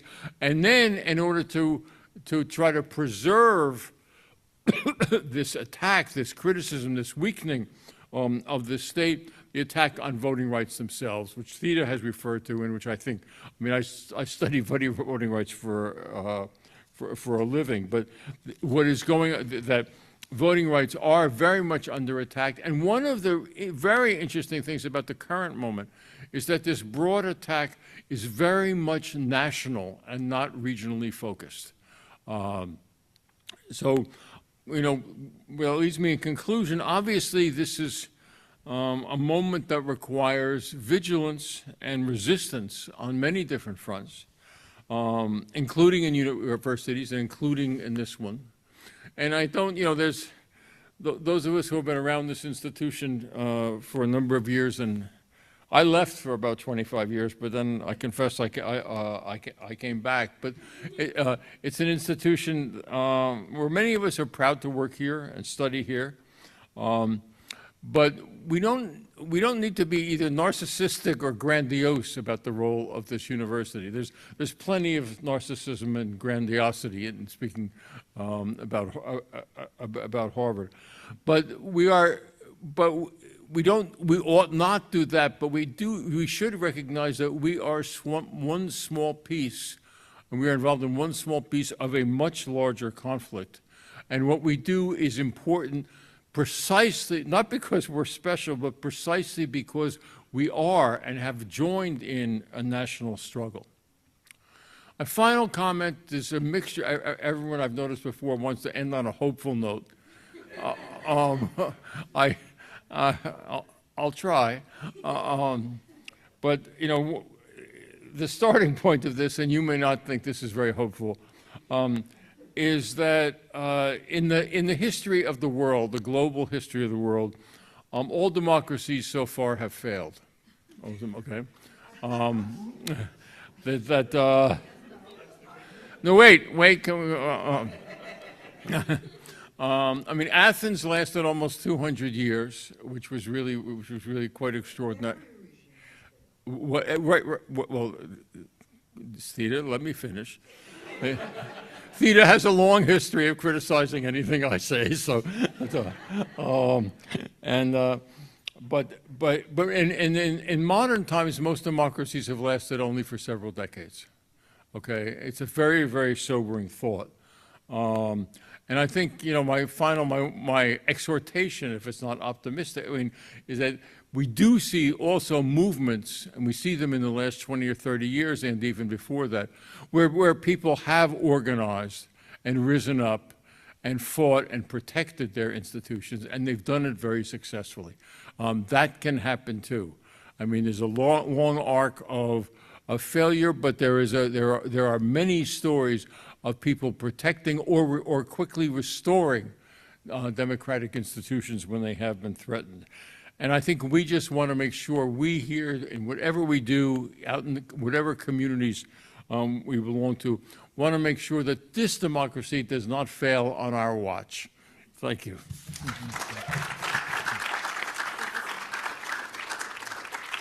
Thank you, Professor Kesar.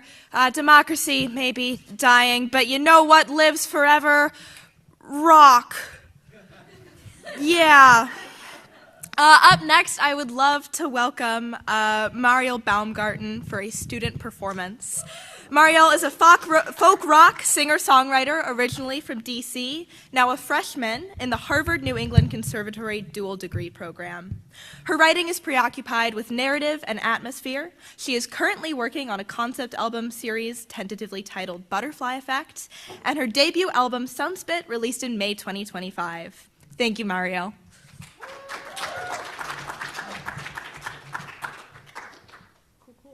Hi, everybody.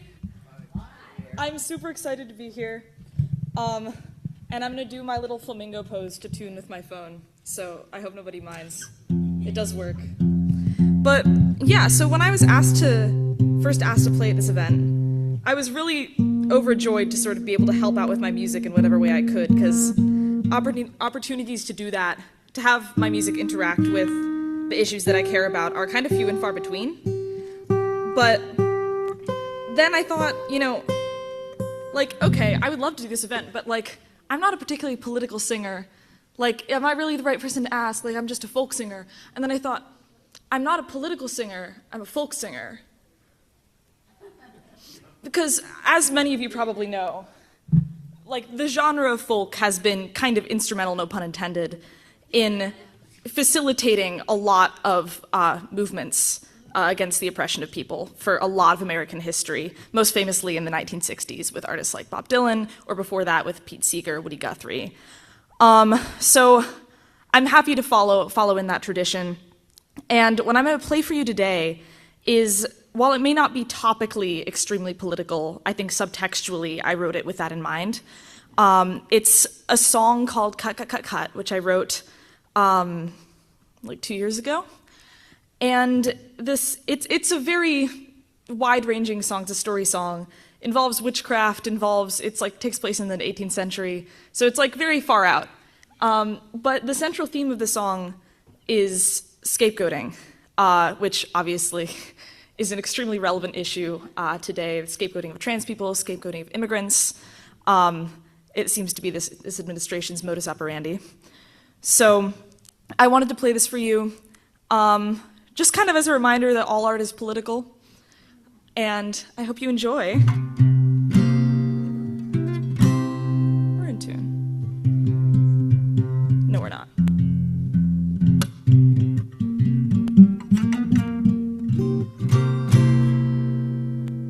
Sorry, that's not acceptable to me. 1 second.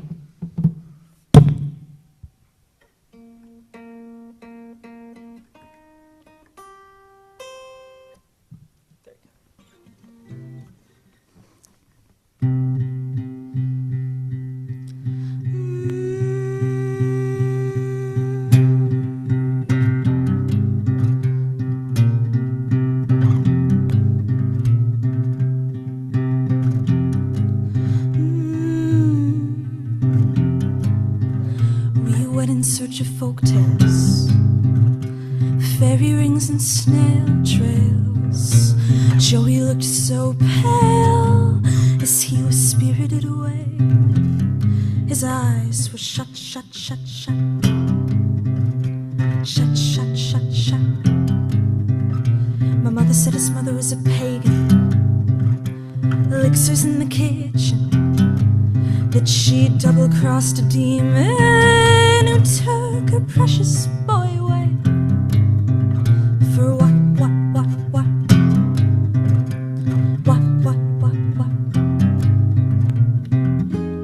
The people loved me, the people loved him. We were the soft-cheeked, darling children, but I turned eerie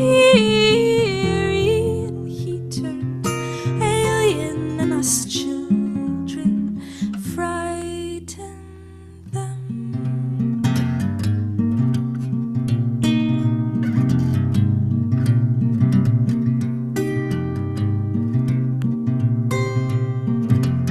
His mother saw she was baking, a little hair red-eyed and shaking. The people said it was sent by Satan, but oh, she knew her child's face deep in her gut.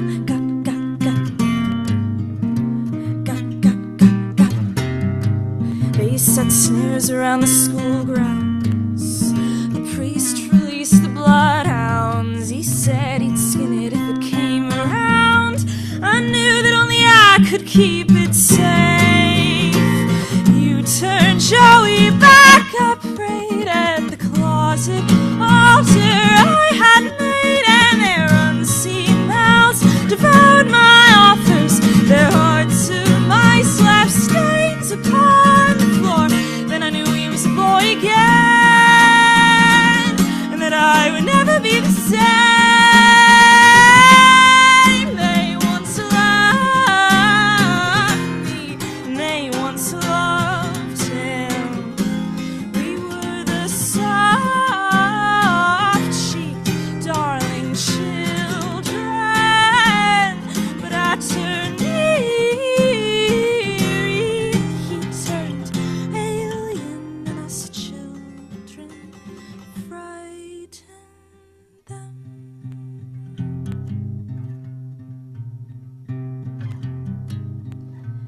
found him in the briar,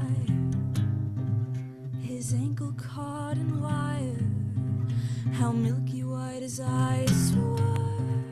I heard his mother wail, his throat was cut, cut, cut, cut, cut, cut, cut. She held him through the metal, her stare black as a kettle, but our hands red as devils. I pledge no veil,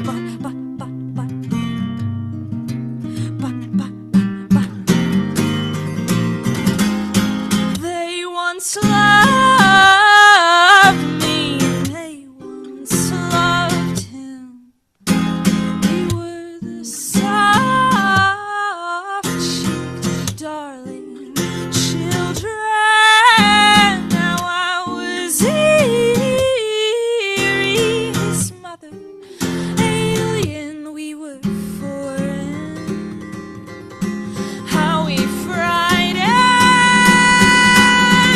exiled us past midnight, throwing salt and hunting knives. And my mother could meet my eyes, his mother packed our bags, and we were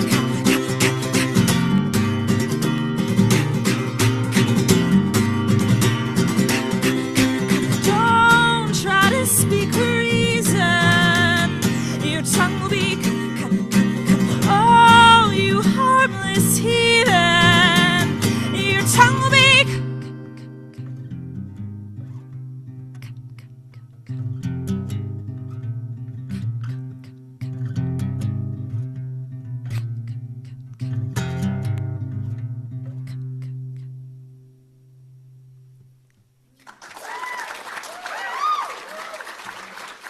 Thank you so much.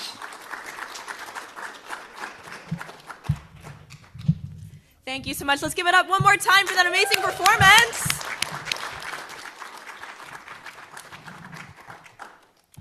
Up next, now that we've spent a bit of time dwelling in the death of democracy, but also some hopeful moments, we now want to talk about why organizing matters and how we can get involved with organizing on campus. So, our first speaker in this category, let's welcome to the stage Professor Marshall Gans, the Rita E. Hauser Senior Lecturer in Leadership, Organizing, and Civil Society at the Kennedy School of Government. Professor Gans teaches, researches, and writes on leadership, narrative, strategy, and organization in social movements. He grew up in Bakersfield, California, and entered Harvard College in the fall of 1960. He left a year before graduating and spent 16 years with the United Farm Workers, gaining experience in union, political, and community organizing. During the 1980s, Professor Gans worked with grassroots groups to develop new organizing programs, and in 1991, he returned to Harvard College to complete his undergraduate degree. Gans is published in the American Journal of Sociology, American Political Science Review, American Prospect, Washington Post, Los Angeles Times, Stanford Social Innovation Review, and elsewhere. In 2007 to 2008, he was instrumental in the design of the grassroots organization for the 2008 Obama for President campaign. In association with the global leading change network of organizers, researchers, and educators, he coaches, trains, and advises social, civic, educational, healthcare, and political groups on organizing, training, and leadership development around the world. Is there some water at hand? Good, thank you. So, good evening. Pretty anemic. Let's try again. Good evening. Good evening. Better. You know, the other thing is that I know a lot of references to solidarity, and as I'm looking at this space, it is the opposite thereof. I mean, people scattered all over the place. I'd just like to invite those who are way up in the stratosphere, come on down. These don't cost any more. You know, and let's kind of try to be with each other and not just like these little points in this very disparate space, because what we do is what we do. And so, yeah, thanks. Oh, we're making progress. It's great. A little more solidarity here. It's good. It's just more to have a conversation than to watch a performance or a presentation, which is not really the idea. I want to talk with you. Well, first of all, thank you for this opportunity and to be with good friends and colleagues, Theda, Alex, Michael over there, Miles, anyway. But you may see a certain theme. When I was at the Mandani victory party, by myself, I raised the average age substantially. And I'm conscious of that. And I think the cross-generational conversations are so important. They're so important. And to the extent this is an opportunity for that, I really, really welcome that. The other thing is a question that I think we need to ask ourselves, which is, what are we building? What are we building? Let's think about that for a moment. I'm going to come back to that because it's a pretty important question. I think just to frame a bit, oh, thank you. Oh, it's water. That's great. Yeah. I want to frame a little bit what I'm to share. The first is to clearly recognize, as everyone has, the nature of what we might call a rock bottom moment when it comes to democracy in America, and that it seems to get more rock bottom every day. And the plus about rock bottom moments is they should be teaching us that we can't just keep doing what we were doing, because that's what got us here. In other words, it's a confrontation with the need to change, real change, not just trying to keep the thing afloat. It's that kind of a moment. And it's also a moment in which there is enormous uncertainty. We can't predict the future. We sometimes pretend we can. But we live in a very uncertain world, and in times like these, there's a lot of uncertainty. I mean, what's going to happen tomorrow? What's going to happen the next day? That is just the nature of life. That is not some kind of weird aberration. There's a German sociologist, philosopher named Hartmut Rosa, and he wrote a book called The Uncontrollability of the World, which is highly recommended reading, because he's arguing that when we try to assert control, it often turns into forms of oppression. And he offers as an alternative thinking about resonance and the experience of resonance with others, with our values and so forth. Just something to think about. But what I'm trying to underscore is the fact that under these conditions, Tom Hayden used to say change is slow except when it's fast. So under these conditions, to be an optimist or a pessimist is arrogant. It presumes, hey, everything's going to be okay, or it's all going to go to hell. There's an alternative to that. And I think the alternative to that, first of all, is to recognize the reality of unpredictability and uncertainty. And it's a word that often is abused and misused, but that word is hope. But let me explain what I mean by it. The 12th century philosopher Maimonides had a definition of hope that went belief in the plausibility of the possible as opposed to the necessity of the probable. In other words, it is always probable Goliath will win, but sometimes David does. It was utterly improbable we'd elect a black man president of this country. It happened. Hope occupies the place between fantasy and certainty. It's that domain of could be, of possibility. And that's where the creativity is, it's where the strategic thinking is, the imagination is.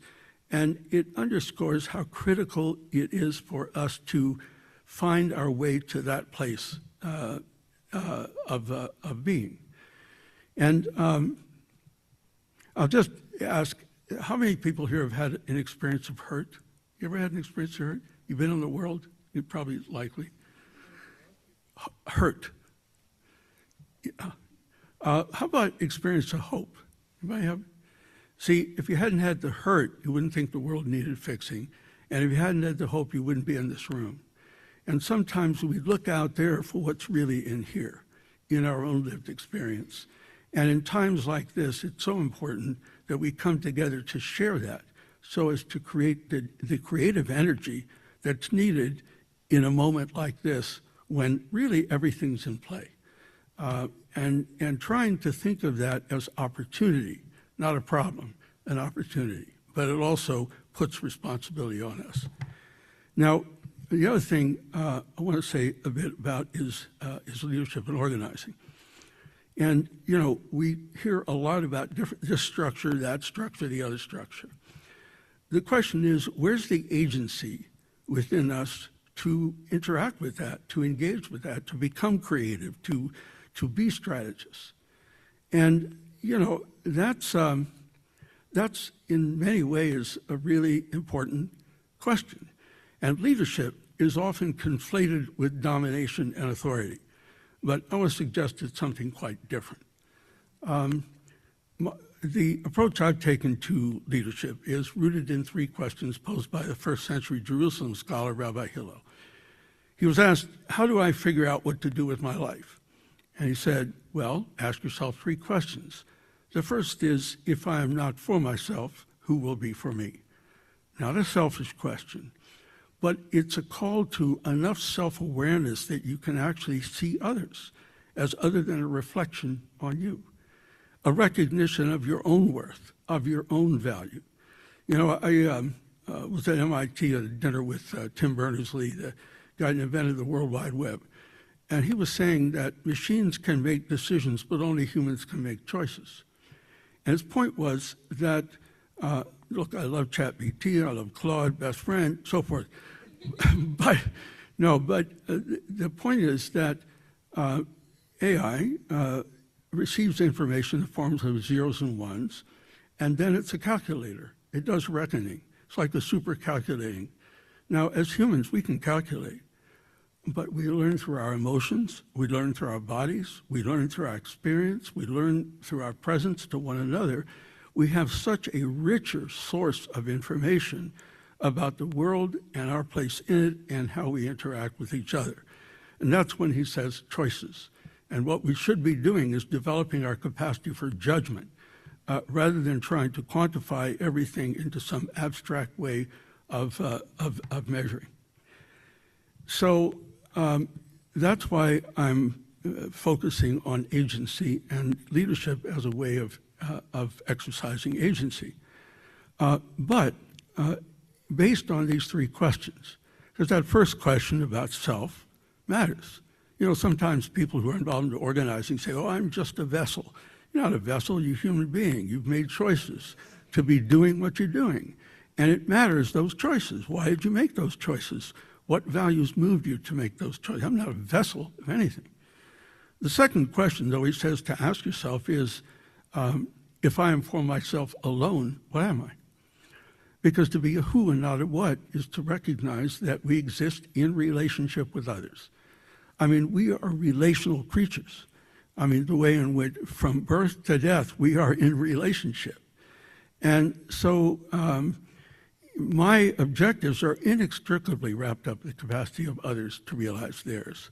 And it's understanding that's a starting point, not this illusion of the radical individual who's floating somewhere in space that exists in economic models and not other places. You know what I'm talking about.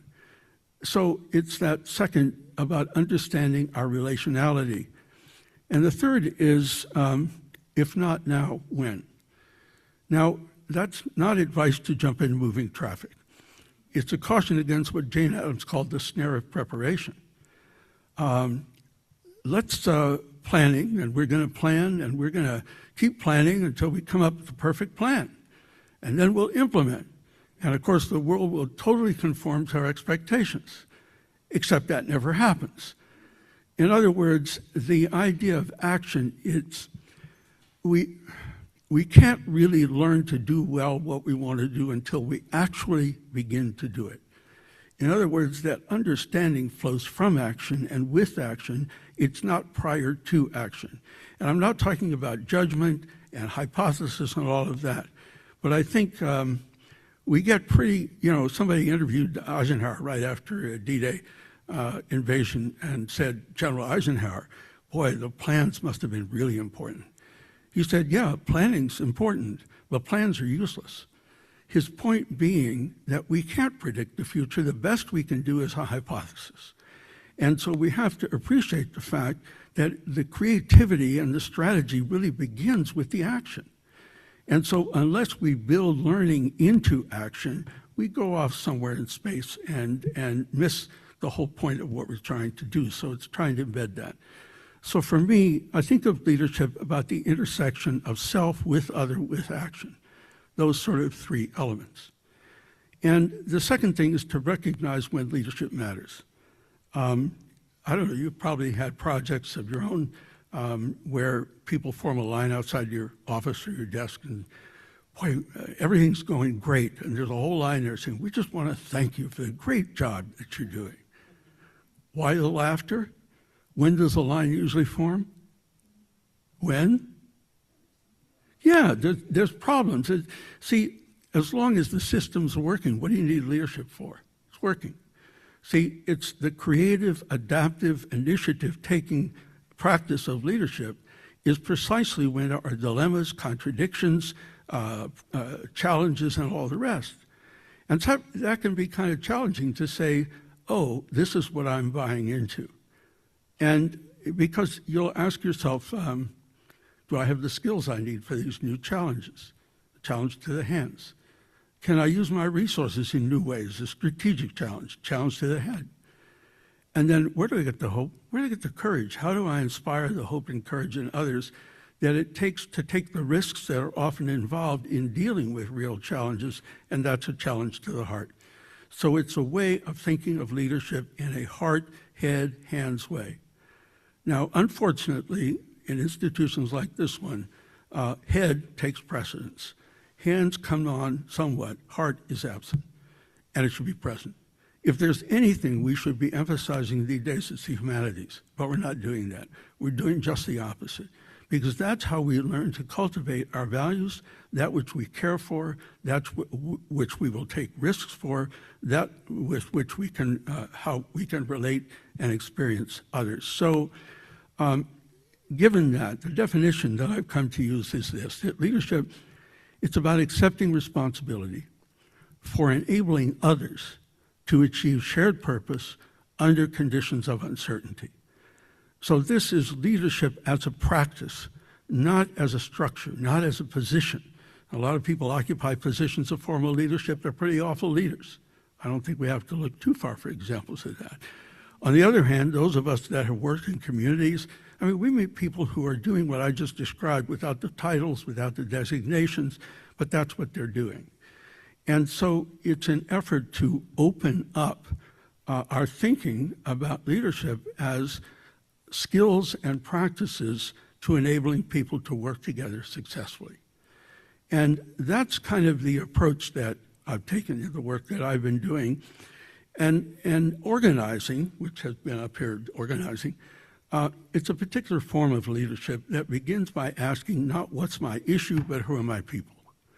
Who are the people with whom I'm entering into this relationship and that we're working with one another? Who are my people? Now, these days, too often it's what's my issue? Well, I'm the bird people or the fish people. Well, we can't work together because it's birds or fish, right? And we're going to the same donor and we're competing. No, it's fish. It's crazy. We both have reverence for the natural world. That's what we ought to be getting together about. That's what we value. And issues can be profoundly divisive, scattering, and destructive, especially in the way our whole funding mechanism works these days. So the question of who are my people is a real question. And second with that, in other words, who am I engaging with? I think the word constituency can be helpful. It comes from the Latin constare, means to stand together, to bring people together, stand together, learn together, work together, and hopefully win together. Now, the second question then is change. There's a good book you might want to get called People, Power, Change. Yes. So the second term, though, is change. What does change mean? Affordability. What's that? It's an abstraction. See, I'm a big fan of Mamdani's. I think that campaign did some very important things that we need to understand that set it apart from our typical campaigning that goes on. You know, it hasn't been mentioned, but I think the other institutional problem we have flowed from Buckley v. Vallejo, the Supreme Court decision that said that money is speech. Sid Verber used to say that liberal democracy is an experiment as to whether equal voice can balance unequal wealth. Well, once you make voice contingent on wealth, the whole thing breaks down. And what has happened as a result in this country is we've created this electoral industrial complex that's unlike any place in the world, that makes millions and millions every year by turning politics into marketing. In other words, politics, to the extent it's about people engaging with other people, that's not how the Harris campaign worked. People become data points and they become abstract. I went to the post-presidential election thing they have here with the leadership of the two campaigns. So I spent a day and a half in a room with the Trump people and the Harris people, and which was itself pretty interesting. But it was very clear the Harris campaign was trying to tell people what they ought to feel, not listening to what they felt. In other words, they're looking at people through this reductive data notion. Or New York Times sent a reporter, I just love to go door to door with a Harris organizer in Wisconsin. They come to the house, woman comes out, organizer says, I'm with the Harris campaign, you must be really concerned about choice. And she sort of says, well, maybe education, climate. He starts running down a list. How do I categorize this person? In other words, how do I dehumanize this person and turn them into a category or a label that then we can set the appropriate message in order to produce a stimulus response. Talk about transformation of the political means of production. And that's a big deal. And it is a lot to overcome because it also has affected the worlds of advocacy and organizing, this whole thing. This is not about digital. It is about transforming people engaging with people into data points engaging with data points and what that does to our politics and what it does to people. What I was going to say about Mamdani, they actually paid attention to people. Their campaign was conversations, and you know, it wasn't using TikTok. It was the content of what they were doing, and what they were doing, they based their whole campaign on conversations, on listening, not just, you know, you don't go out and say, vote for money. It's like engaging in what's hurting people. Where's their hope? Where's the pain points, the hurt points? You don't do that through some abstraction. You do it by engaging with people directly. And so they came up with a campaign. Everybody knows what the platform was, right? You know Mamdani's platform? Anybody know? What? Come on, take a chance. Huh? It wasn't affordability. It's more specific than that. What was it? Okay, childcare, number one. What else? Number two. Free buses, number three. Rent control, number four. You bet. See, look, that's the campaign. Oh, it's a complicated message for a very complex policy program, blah, blah, blah. No, this was real. And it comes from really paying attention to where people are and what they care for and what their lived experience is and where the hope can be. You know, one of the most difficult things these days, people do not feel seen or heard. And not being seen or heard is a real problem. We want to be seen. We want to be heard. That campaign did a hell of a good job of that. And it's not perfect by any means, but the starting point was very, very different than a typical electoral campaign where you had a core set of people who shared values. And we're building a campaign rooted in those values, which then went to the different methods that they used. And what you're going to see right now is people say, oh, the Mamdani campaign, they did this, they did that. They're missing the point. It's the people who were shaping the campaign. It's the people who became the campaign. The tendency is to want to substitute function for people. and sort of, oh, we'll just do this. Well, of course it's not going to work because it's fake. And so there's a lot to learn from that. But this is just my point about people and about paying attention to what change actually means in people's lives. Affordability is a great example. Affordability, wonderful.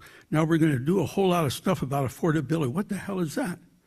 I know what a free bus is, you know. I know what childcare is. And it's not about talking down. It's about paying attention to what's real in people's lives. The third term of organizing, people, change, is power. And that also is one of those words that people seem to avoid using. And why that is so, there's a lot of reasons. But I've sort of come to a way of thinking about it. If you need what I've got more than I need what you've got, who's got the power? You need what I've got more than I need what you've got. Who's got the power? Me or you? I can't hear. All right, and if it's reversed, then who's got the power? Yeah. See, power is not something you have. It is an influence generated by interdependence. In other words, we live in an interdependent world. The question is, what are the terms of interdependence? What are the terms of interdependence? Now, if they're more or less balanced, we create a credit union, a co-op. We're creating a lot of influence through our collaboration. But when they're out of whack, and most of the resources are here and the needs are here, it'll turn into domination almost inevitably. And so then the question is, how do you balance that? And one way you don't balance it is to do what they're doing. That's, that's like David being confused and thinking he could fight Goliath by being Goliath. It doesn't work that way. And so it is about understanding. I teach very much from the Montgomery bus boycott example because everybody knows about Rosa Parks, segregated buses, and so forth. They boycotted buses for a year, and they won. And now the question is, where in the world did they get their power? I mean, this was in Montgomery, Alabama, 1955. These were black people, day workers. Where did they get their power? What do you think? What resources did they have? Okay, I see a symbol for money. Even more basic, even more fundamental. What do you see when you look down? What do you see? Feet. Everybody had feet. Use your feet to walk to work and deny the bus company a bus fare instead of using your feet to get on the bus and give the bus company the bus fare. Individual dependency is transformed into the company's dependency on an organized community. So as we think about organizing and organizing strategies, we don't start with what we don't have, we start with what we do have. And, and that's not about rich people. I mean, the movements I was involved in were not about rich people. The movements I was involved in required sacrifice, they required courage, and that's what really impressed me about the civil rights movement, was the courage. And my introduction to organizing was understanding that it was about people finding the courage with each other to make claims, to use their voice, and to stand up to the power that was dominating them. So that was kind of a semester class in a few minutes. No, but my point is that being clear about what we're talking about when what we're talking about really, really matters. Because, and we teach organizing not as models. I don't believe in models. A model is a snapshot of a dynamic process in a moment. And then we say, oh, this is the model, and we fit everybody into it. It's not it. It's practices. It's ways of doing things and sustained learning. And in organizing, it's particularly about building relationships, number one. How many, you ever been at a thing where you say, ooh, I just got networked? Yeah. Was that relational? No, someone was trying to extract resources from you. So many of our interactions these days are transactions. They're not relationships. And paying seriously what's the difference between a relationship and a transaction is that we risk committing to another person or entity for an uncertain future. And from that risk, trust may grow. So the other are storytelling, strategizing, action and structuring. You can come to our course for that. The last thing I want to say, I've got the signals here, I'm getting it, time to stop, is a new class that Chris Robichaud teaches at the Kennedy School, and he's a philosopher who's also a gamer. We started a J-term class, and we called it Being Human. We had 20 students for a co-curricular. Last year we had 40 students. This year we had 90 students. There is a hunger to get real about the value of being a human being in ourselves and in others. And it goes to the core of our moral understanding, our understanding of ourselves, of others, and sort of where we need to go in order to build power with others to address these challenges that we face. So, be human. Thanks.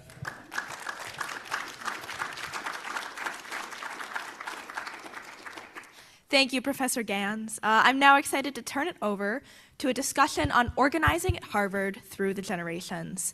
We, in fact, have a lot of generations present in the room here tonight, which I personally didn't know because all of you have such a youthful glow. But I'm happy to introduce our two conversationalists, Michael Ansara and Daniel Noger. Michael Ansara is a longtime organizer, poet, and memoirist. He was a leader of the Students for a Democratic Society at Harvard in the 1960s. He spent 10 years organizing opposition to the war in Vietnam. He has been a community organizer, worked on voter registration and political campaigns, and trained many organizers. His memoir, The Hard Work of Hope, was published last July by Cornell University Press. Daniel Noger from Pembroke, Massachusetts, is a current freshman at Harvard College, where he intends to study government as well as engage in student activism and music. Outside of school, Danny greatly enjoys singing and playing the piano.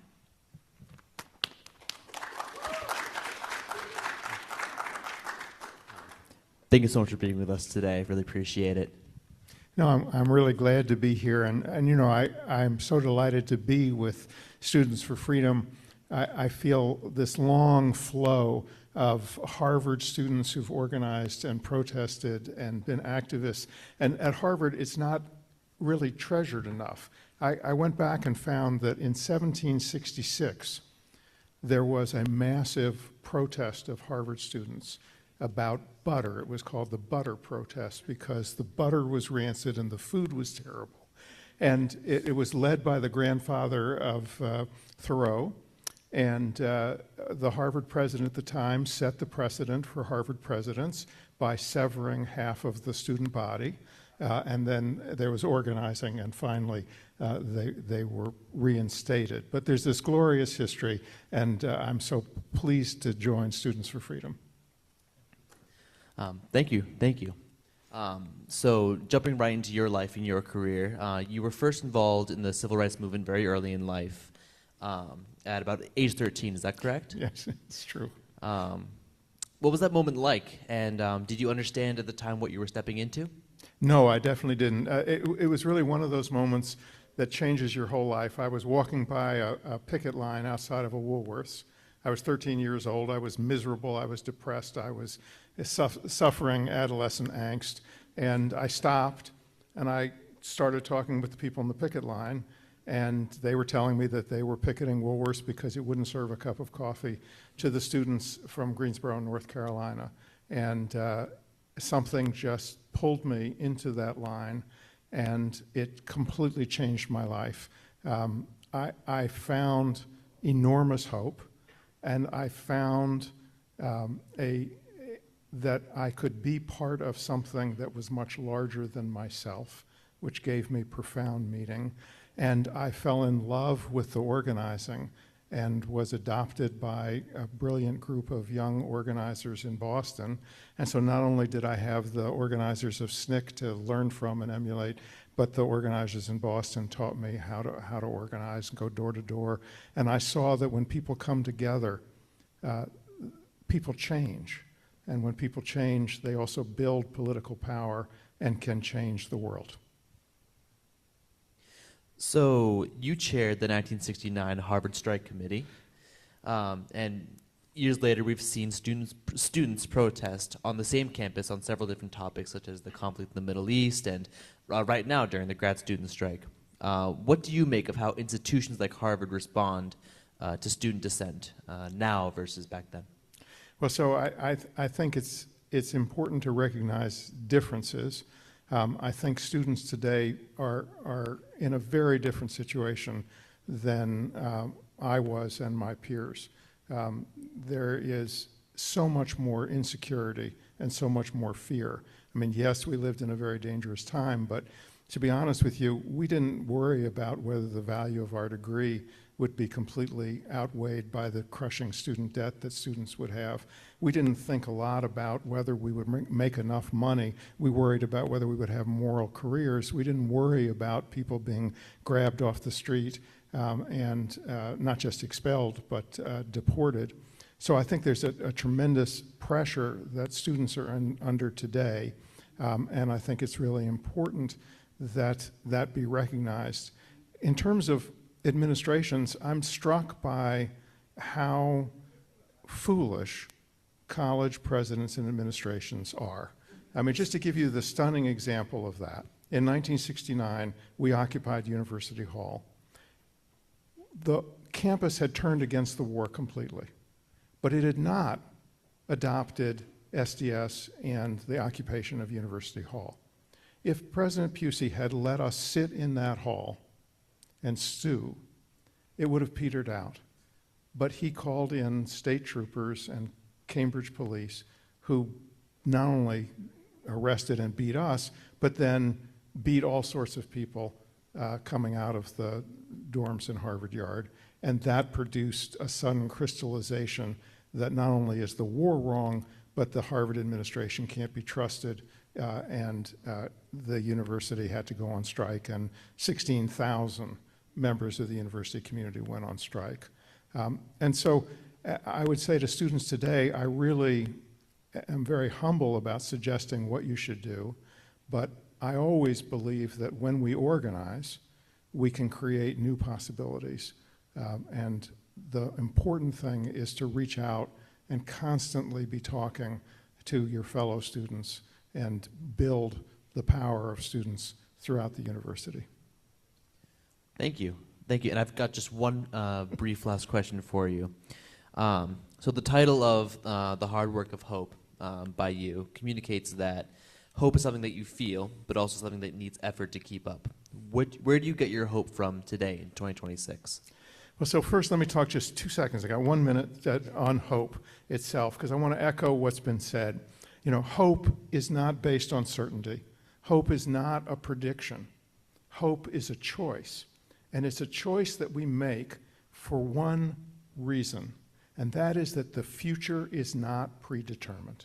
What is going to happen in November is not predetermined. Either way, what's going to happen after November is not predetermined. And because it's not predetermined, yes, there are big forces at work: political, technological, social, cultural, economic. But one of the big forces at work is the decisions that millions and millions of us will make about what we do. In other words, because the future is not predetermined, we have agency.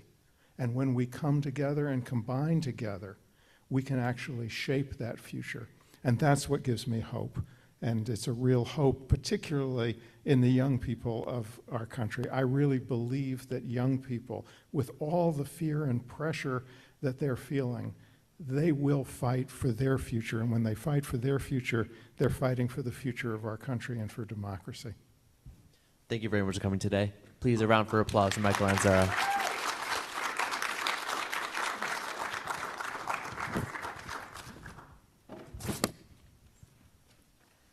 Thank you so much, both of you. I am now honored to welcome to the podium Professor Archon Fung. His scholarship and teaching focus on understanding policies and practices that can deepen democracy, especially through participation, deliberation, and transparency. Thank you. Hey, thanks. Thank you very much. I feel like it's maybe time for the 7th inning stretch or something like that. Thanks a lot. So I'll be brief in my remarks. One of the things I do is ethics and political philosophy. So I'm going to offer some remarks on the democratic ethics of a commitment to democracy. And when I talk about the 3 commitments, It's going to sound like fairly straightforward to you, but I'm going to try to tease out a way in which the commitments, each of them, is harder at a moral level than it might seem. The first commitment is a commitment to free spaces. And this is probably the most fundamental kind of thing in a democracy, is that there need to be free spaces in society. And to, a little bit to Theta's point and then Alex's point, I agree we shouldn't be too centrally focused on Harvard, but I can't think of any movement against authoritarianism or for social justice in the modern era in which students on campuses have not been a central part. And that's the civil rights movement, that's the Chinese students in Tiananmen Square, that's every anti-authoritarian movement in Latin America, that's, of course, the civil rights movement, and many others. And so, you act for justice and against authoritarianism where we are, and we're right here. And we're on a university campus, and part of our role is to create that free space, because free spaces are very powerful. As we saw in Minneapolis lately, as Theta brought up, it was people in free spaces versus ICE. And the winner was the people in the free spaces. This is a year in America and around the world in which America has suffered the steepest democratic backsliding, according to VDEM and others, that has been measured on history and in American history. And so why is the state of protest at Harvard like this year? It's because after October 7th, the state of protest at Harvard looked like this. And the response to that state of protest was to close off free spaces at Harvard through campus use rules, through disciplining protests, etc. And so I think that part of the democratic commitment of Harvard leadership and of all of us as members and affiliates of Harvard University needs to be expanding the free space, recapturing the free space that a university ought to be. That's the first democratic commitment. And I do want to say that you think, okay, well, that's an easy one. Everyone wants free spaces. But I think even that one is not so easy. I, as a professor, and I'd be curious about people as students here, I feel like there's a chilling effect coming from many directions at Harvard. And the first direction is kind of a left woke direction that has been, people have complained about a lot for about a decade and a half. And I think that is still there, and it was real. And we're right to kind of claim free space against that chilling effect. But on top of that chilling effect is another crosswind, which is a university that sent out messages that DEI and talk about Gaza is just unwelcome. And I think people are smart enough around here to have received that message. And so that is a chilling effect. And there's a third chilling effect that is from the Trump administration itself.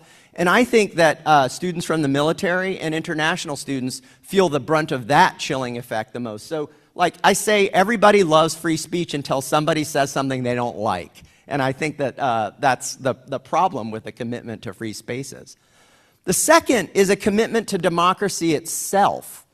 And my friend Jay Gorse-Eichart, who's a faculty member in the government department, says that there's no democracy without Democrats. And a commitment to democracy, of course, but what it means is to have a commitment to democracy is you have to give up other valuable things in your life. And that's true at the individual citizen level, and it's true at the leadership level. And we've seen a number of leaders across big tech, that's like the inauguration with Jeff Bezos and Elon Musk and Mark and others, in law firms, in media organizations, in universities that have caves. So whereas I would have thought a year and a half ago that civil society in America was strong at the top and strong at the bottom, it turns out that what I wanted was Lion Kings at the top of these organizations. But what we got was the lion who had no courage from The Wizard of Oz. That might be a little dated for that. Alex, my son, said this might be a little dated reference. What's curious, and I think sociologists will be thinking about this for a while, is it feels like your intuition is that the commitment to democracy should be pretty high among those in leadership positions who can afford it and who have lots of resources, and then relatively low where people don't have much income, they don't have much resources, they're not famous, they don't have much power. But I feel like what we've seen in the last year is the commitment to democracy is inverted. You see a couple people in Minneapolis get shot and killed, and then a bunch of neighbors right behind them saying, hey, me next, here I am.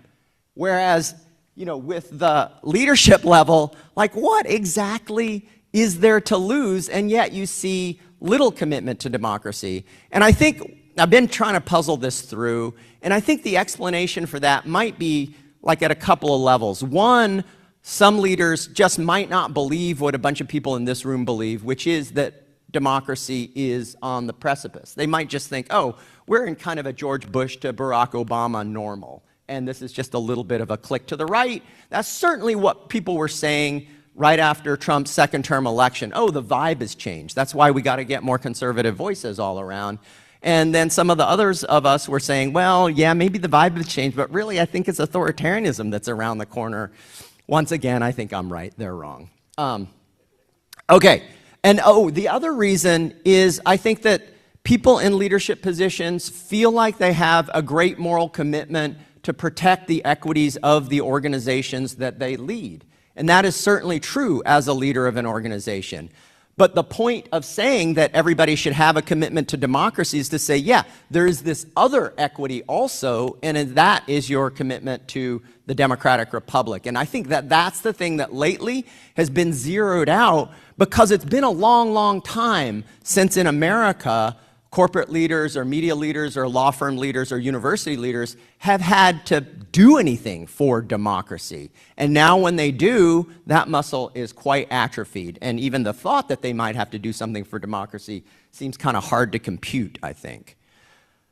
Okay, so the third commitment is a commitment to building an anti-authoritarian coalition. And this one might be a little bit harder than one or two for you. This is a super simplistic way of thinking about the fight that we're in right now. There's the right and there's the left. And a part of that right is an authoritarian right, but not all of it. Maybe it's 40% of the right, maybe it's 60% of the right, depends on how you count, depends on what you're talking about. But as long as the fight is this, like, yeah, the Democrats might win in the midterms, but this is going to be a pendulum swing back and forth. It's going to be a toss of the coin about whether it tips Democratic or authoritarian. So we've got to have a different fight. And this is to Theta's point and Alex's point about getting off campus, and Michael's point that he makes all the time about the need to talk to other people outside of campus, is can there be an anti-authoritarian coalition that looks more like the green line? And if you can create politics along that green line, then democracy is a lot more secure than if it's a 50-50 or 45-55 kind of fight. But in order to do that, people are going to have to give up some stuff. They're going to have some uncomfortable conversations. One of those conversations that's going to be uncomfortable is the class conversation. My friends and colleagues, Taegu Lee and Pepper Culpepper have written an article on good populism, and they argue that a bunch of people on this right base corner are in it because of economic injustice and grievance. And so they're in it basically because they think there's an Epstein class, which is both the right elites and the left elites, by the way, right? And so that is a basis for solidarity. Another uncomfortable conversation is that a lot of people on the right base think that people like us are know-it-all scientists, policy experts, who don't know anything about their lives, telling them what to do. And that's another uncomfortable conversation, because I actually think there's something to that. So if you look at people who have a great deal of trust in science, people on that red side of the spectrum now are at about 30%. People on that left side, the blue two left blocks, are up at 60 or 70%. I think 60 or 70% is way too high, right? I think we need to have those difficult conversations. And I've got about 33 seconds left. So I do think that on all three commitments, what I take great hope in is the inversion. You would think that it's like people who are tenured professors or presidents of of universities or media organizations or law firms that have shown the greatest commitment to free spaces, to democracy, to anti-authoritarianism, But that just hasn't been my experience over the last year. It's been young people. And it's been young people in the streets. It's been young people on university campuses. And so that's where I'm learning from. Thank you very much.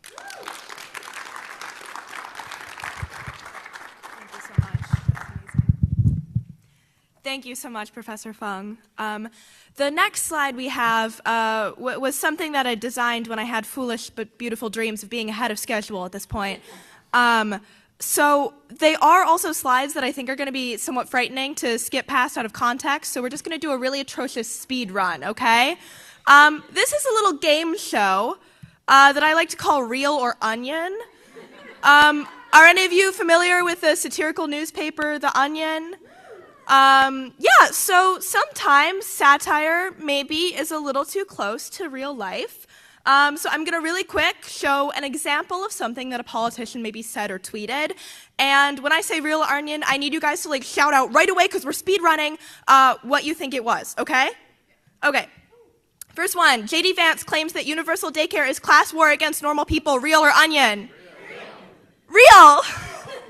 Mitt Romney claimed he was better than Kristi Noem because, as he put it, I didn't eat my dog. Real or Onion?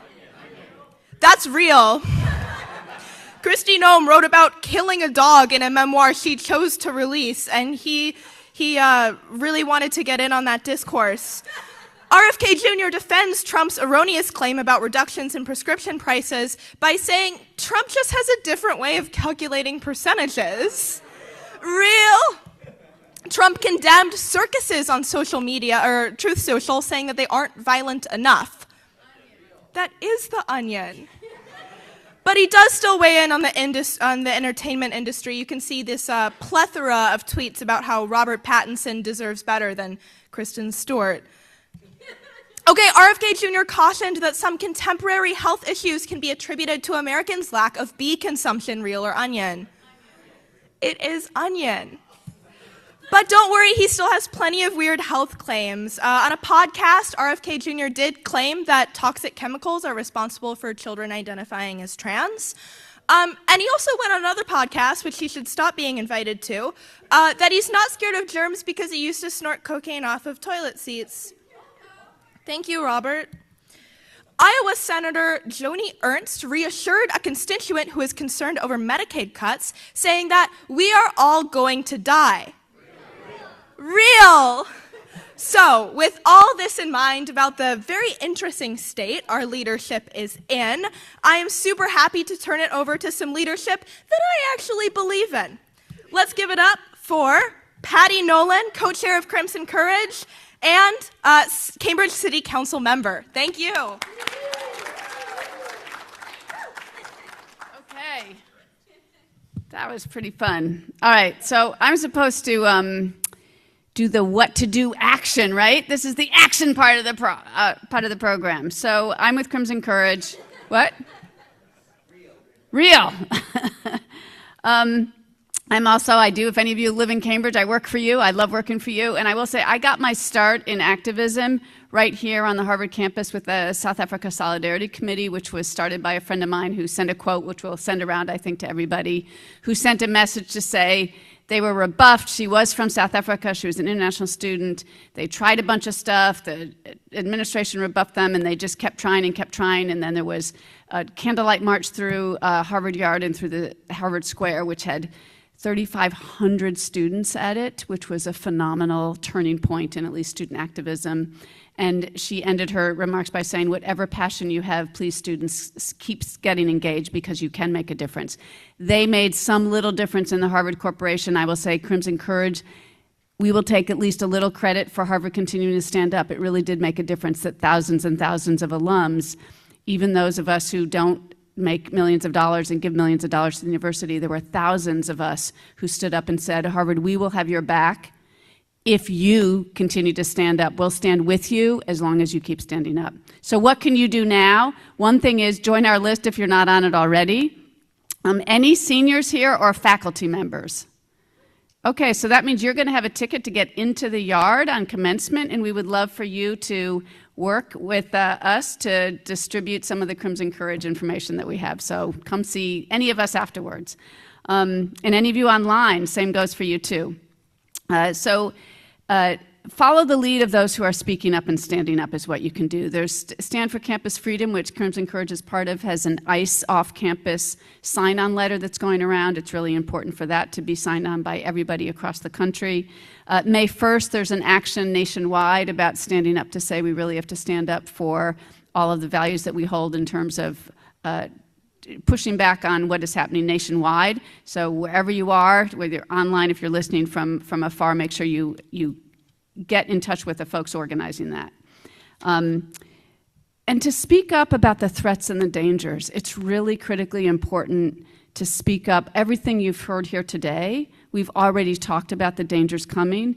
And also for Harvard and for higher ed, for all the flaws of our institution, I'm an alum, and for all of the ways in which all of us, I think, could think of ways it could be improved. It has done phenomenally positive work in the world, and that is not known. And there's a serious issue around the country of all of Harvard is just elite. They don't do anything for us. Higher education is just something we don't have to pay attention to. It's really important to share your story about what you know about the positive that has been happening on through the range of research that Harvard and other institutions of higher education have done. It matters to our economy, to our innovation, to our literally our public health and our democracy. So telling your story to folks you know is critically important, I think, in this. And it's something you can actually do and control. The other thing we would say, we're also in alliance with alumni groups, grassroots alumni groups are forming across the country. All of us in this room, do any of you know anyone at another institution, or you are an alum at another institution? Or you live in a city where there's another institution? Really? Use those contacts. Let those people know how important it is to stand in this fight for democracy, for higher education, for academic freedom, for all the things we've been learning about here today. Spread the word and use your connections where it most matters. I'll say one more thing, which is there's a coming fight that really may be challenging and may completely change everything we know about higher education and financial aid, which is a fight around accreditation. The administration is trying to suggest that the accreditation entities that are out there be changed to ones that they control, that they define. They will say, in order to be accredited, you just have to go to this. What's not to like about it? We're just talking about greater accountability. We want to make sure that institutions have good outcomes for their students and treat people fairly. That's what they're saying, and what they're really doing is it's a federal takeover of the accreditation system so that there will be no chance at all for institutions to define, as we just heard from Theda and others, who they hire, who they admit, and what they teach. It's serious.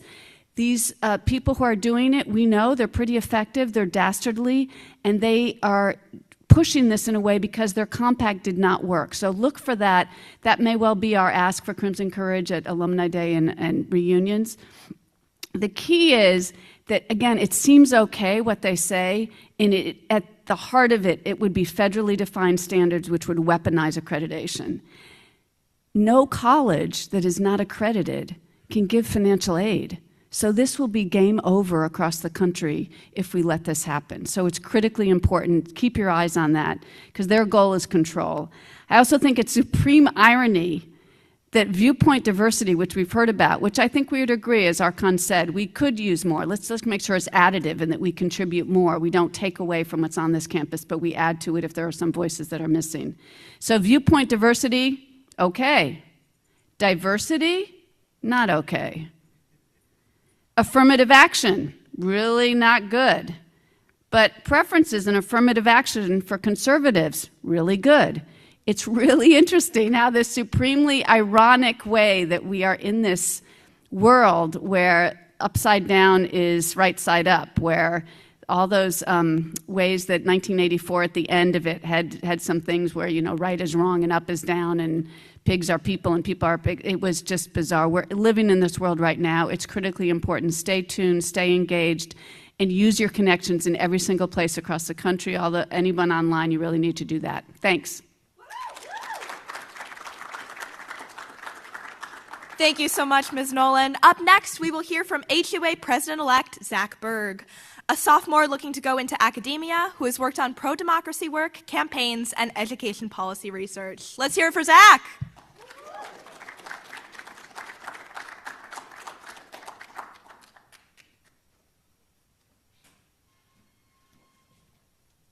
All right, thank you everyone. Thank you everyone who is here online, and a special thanks to everyone who is spending their Friday nights with us on a program that I understand is not always exactly on time. A huge thank you to Students for Freedom, and a even bigger thank you to Crimson Courage. I actually want to talk today a little bit about courage, because the last year has been a year that has required an immense amount of courage. It's a required courage to say that the status quo is not okay. It's not okay for friends of mine to not be able to walk through the yard for fears that if they do so, they will be deported from campus. It's not okay for people to look at the school that they once dreamed of as a city on a hill, as a representation of everything that is good in academia, and say that that institution no longer has autonomy, that that institution no longer stands for them, that the administration cares more about treating them as numbers on a spreadsheet than they do about each individual student. I was never involved in the HUA before a week ago, when I realized that what was happening on our campus was not enough. It was not enough to say that Harvard is only one school. It is not enough to say that Harvard can bow. That Harvard ultimately is a symbol of academia more broadly. And what we do right now and how we approach the current moment of academia will change the future not only for students at Harvard, but also students around the world, undergraduates, both in the United States and abroad.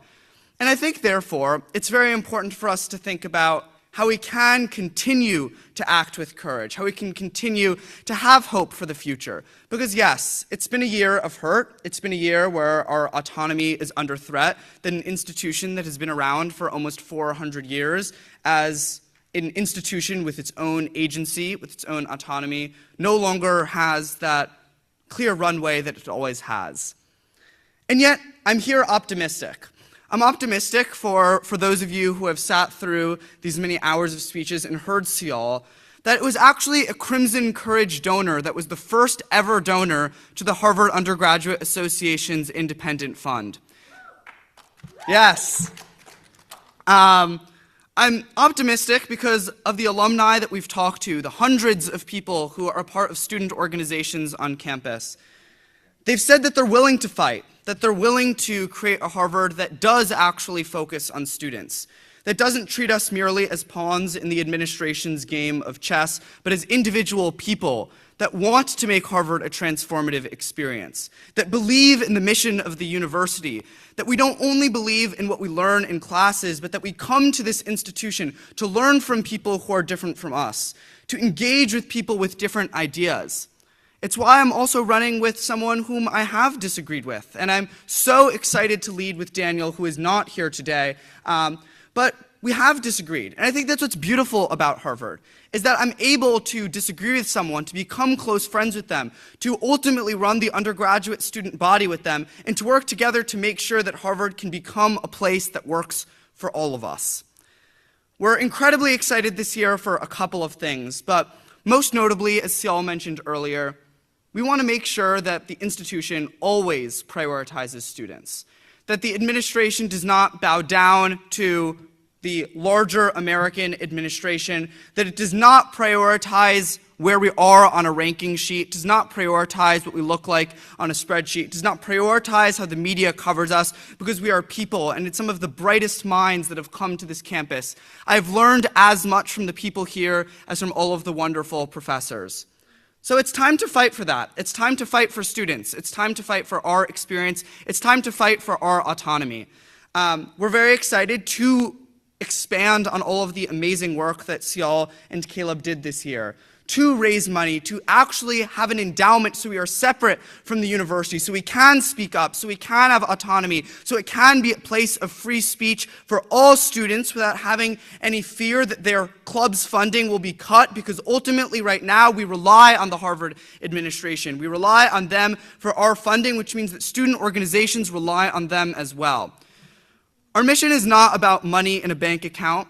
It's not about making sure that we can say that we have as much money as possible. It's not about bragging that we're the richest organization on campus. It's about students. And money is the way that we get there, but it's not the end goal. Our end goal will always be making sure that students themselves have autonomy, that students themselves feel like it can truly be the transformative experience at Harvard that they were promised, and that students can have the best experience that they can possibly be. So I'm very excited for all of the work that we're going to do ahead. I'm very lucky to be working with some wonderful people. Our two amazing incoming co-treasurers are here in the front. They're going to do some excellent work. Yes, round of applause for them. I'm really excited for all of the work we're going to do, and I'm really excited to make sure that we can always make Harvard a place that prioritizes the student experience. Thank you guys all so much.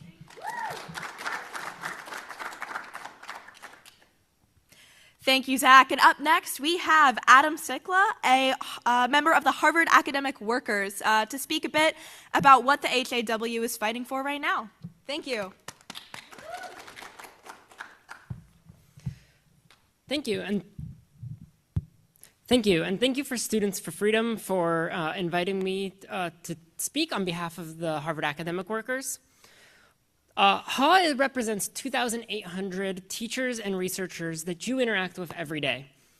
And if you're not a student, at least the researchers do the research that provides the health and technological advancements that you interact with every day. We formed about 2 years ago, before the Trump administration. And even then, we always knew that we had a tough fight for our basic rights as workers here. As a union, we knew that we had an uphill battle for fair representation and fair protections. And since the attacks on Harvard and higher ed, we've had a steeper hill ahead of us. When the attacks first started on Harvard, HAW mobilized to help organize rallies. We participated in a lawsuit in order to get the funding back that was taken away from Harvard, 11 days before Harvard itself did.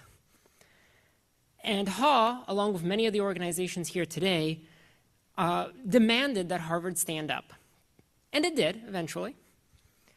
But immediately upon doing so, Harvard put the cost of that standing up on workers, and frankly, on the students and on its own mission.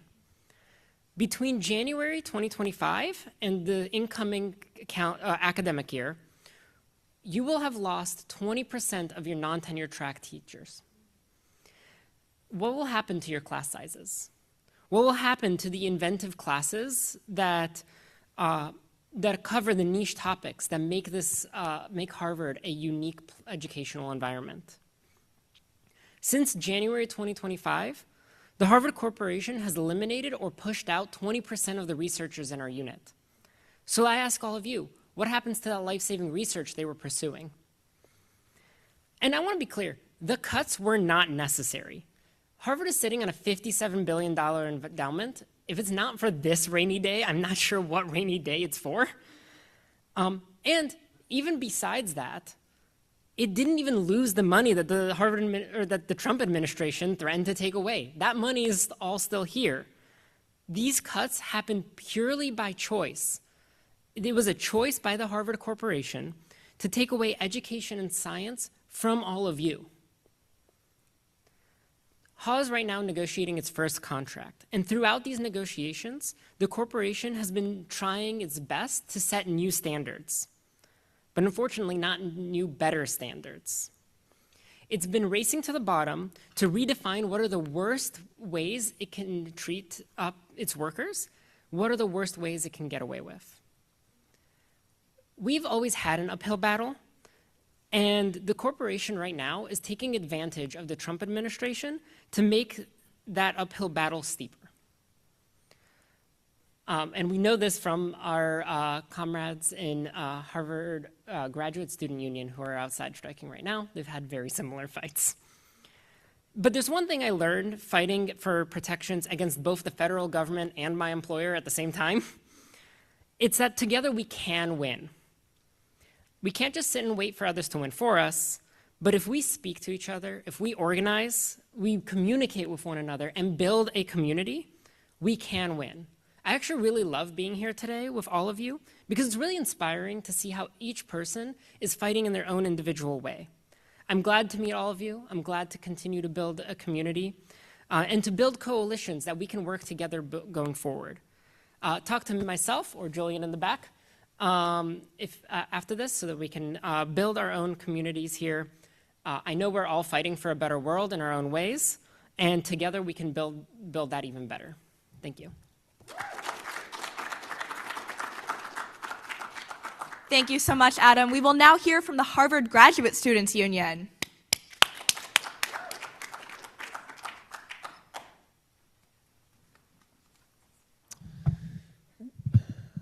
Hello, everyone. Thanks for the opportunity to speak. I'm Latne. I'm a fifth-year PhD student in the Speech and Language Hearing Department. We study cognitive neuroscience, and I am here today as part of the Harvard Graduate Students Union. As most of you hopefully know by now, we're on strike. And what does that mean for us in this very context? Well, for one, it means we're stretched very thin. And so we have very few, or we don't have a lot of resources. So you've got me, a very tired me, instead of an energized executive board member to come speak to you today. But I thought it was important because I feel like HGSU represents kind of an opportunity, a case in point for all of the things that have been spoken about today. So this is the moment that we're kind of like ready to capitalize on. So I'll just give, it's going to take, this is a little bit of a different tone from some of the other talks, but I just want to give you a high-level overview of the union, and then I'll go into our campaign and what we're fighting for and how it kind of intersects with all of the talks today. The Harvard Graduate Student Union is a local union of the UAW, represents all students employed by the university to provide instructional services and research services. So there's a bit of a misnomer. It's not just graduate students. It's also undergrad CAs, TFs, and TAs as well. We have about 5,000 students that are in unit, and about 3,000 of these have opted to be members of the union. Right now we are an open shop, which means that you have to opt in, but we're hoping to move to an agency shop in which everyone will pay their fair share fees in hopes of growing our base. We have a number of working groups that work across a bunch of different areas. I'm part of the International Students Working Group. We have a Racial Justice Working Group, Solidarity Committee, and the list goes on and on.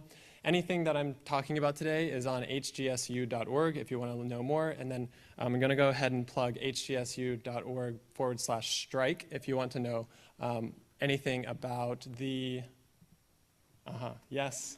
Harvard Grad Union, we have an alias, HGSU, so it's even shorter. But harvardgradunion.org is everything it has everything that you would need to know. Okay, I'm going to talk about our current contract campaign and our current strike. So in April 2025, we began negotiating with the university for a new contract. That contract expired, our old contract expired in July 2025. On July 2nd, 2025, the corporation unilaterally and illegally, in the eyes of the UAW, removed approximately 800 workers from the union, claiming that they had been erroneously included for 5 years. So those negotiations that we had started with the corporation took a new level of antagonism as the university brought out this hostility and kind of absurd in our eyes claim that these workers were never part of the union in the first place. Our contract campaign has been, I'm going to highlight 3 things today around protections for non-citizen workers, protections against sexual harassment and discrimination, and then the third category, pay and compensation. I think if I could just give one example of how tedious these negotiations and hostile, in my opinion, the negotiations have been, I'll highlight the article that the union proposed on protections for international students. We proposed Article 13, which had a Section 10 which we called Ensuring a Safe Campus, and this detailed a list of expectations that we have for the university in protecting its non-citizens. The corporation waited 9 months to return anything to us on this article, and this was obviously in the midst of state violence against international students, and we found this to be unacceptable. When they did return an article, they offered no language around ensuring a safe campus. Is it really too much to ask for a safe campus here? We're also asking for pay on par with MIT living wage calculator. So I've got 10 seconds left, so I'm going to run through this as quickly as possible. We voted to go on strike and set a deadline of this past Monday. 96% of people voted in favor of strike, and so we were hoping that this would spur on negotiations with the university, but those failed. And so as of Monday, we're on strike. Every day we're turning out hundreds of picketers across the Longwood and Cambridge campus, logging cumulatively thousands of hours. We have just completed strike day 4. And we will be on strike until the corporation treats its graduate students as equals at the bargaining table and ensures a safe, just campus that offers a living wage for all students. So the call to action, hgsu.org, harvardgradunion.org. Please go there for more information. There have been many calls across both today and kind of from students across the past year to for asking that the university protect its non-citizens or international student workers. The university has opted for silence for the last year or so, and I think this is the moment where we can pressure and urge the university to take more explicit action and offer tangible protections for its international students. So what I would ask of you, I just have 3 things. Faculty are well positioned to urge the administration to speed up negotiations. We have a faculty email that can be sent. We have a template that you could send. Anyone can donate to the strike hardship fund. We have that online at hgsu.org/strike. And then the last thing is that I think there is a broad recognition on campus right now that this is the moment where a large coalition can form to ensure protections for non-citizens. And so up next, if I read the schedule correctly, we have the Monarch Coalition, which the International Student Working Group, which I'm a part of, has partnered with. And so you'll hear from them next. Thanks.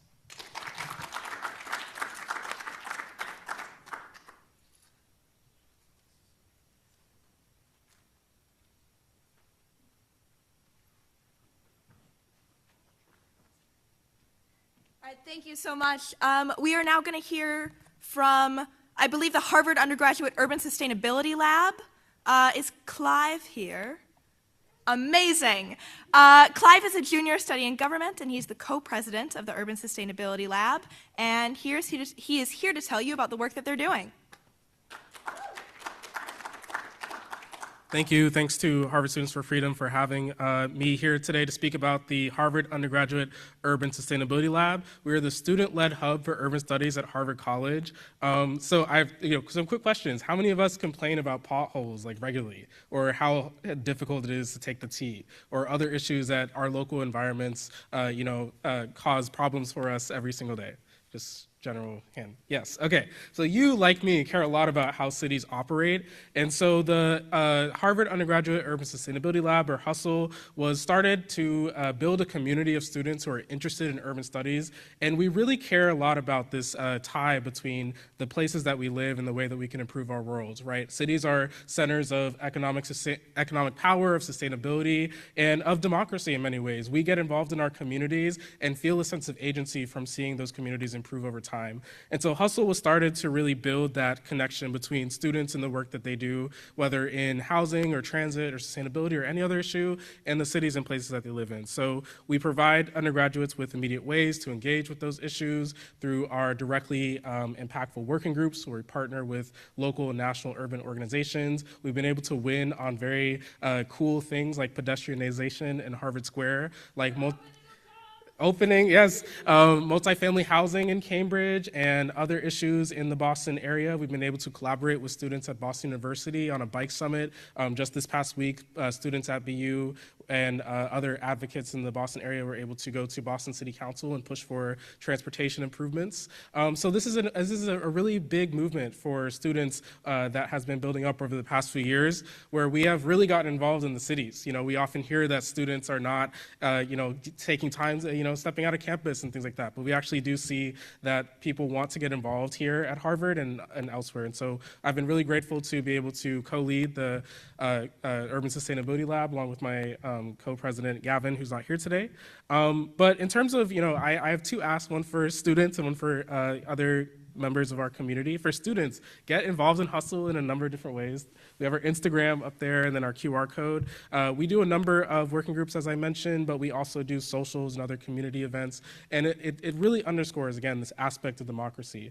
If you have felt the need to get mobilized in the Boston and Cambridge area, like me, from hearing so many of our wonderful speakers speak today, this is one of the organizations that you can get involved in, where you can get directly into the Cambridge and Boston area, connect with people from many different backgrounds, as we've been able to do with some of our big events over the past year, including a Cambridge City Council candidate forum, where we were able to speak to prospective and incumbent candidates for Cambridge City Council about the need for standing up to Trump and authoritarianism. If you are not a student, but you're a member of our community, this QR code still links to our mailing list, where we provide newsletters and things like that, so you can hear about information going on in the Boston area. If you are also interested in any connection between urbanism and the issue that you care about, please come talk to me. I'd love to have a conversation with you. But yeah, we are really grateful to be able to collaborate with Harvard Students for Freedom on things like standing up to Trump. We were able to do an election workshop on how to run for office with Students for Freedom and Run for Something, which is a progressive organization getting young people into office. So many different connections between the places that we live and students on campus. Yes, please come talk to me. Thank you. Thank you, Clive, and shout out to pedestrians. Up next, we have Lauren Barnes, who is here to talk to us about the Crimson Alliance for Survivors of Sexual Assault. Lauren Barnes is a proud wife, mother, and mid-career master's in public administration student. She is also a survivor of sexual abuse and a court-appointed special advocate for children in foster care back home in Texas. Please welcome Lauren. Thank you. I know we're way over time and I talk really fast, so just bear with me. Professor Gans asked me earlier a little bit about my parents. My dad was a builder and my mom was a painter. Neither of them graduated from college. Literally never thought I would speak before a Harvard audience in any capacity, even if it is 9:16 on a Friday night, or attend here as a college student. So thank you guys for being here and making this space.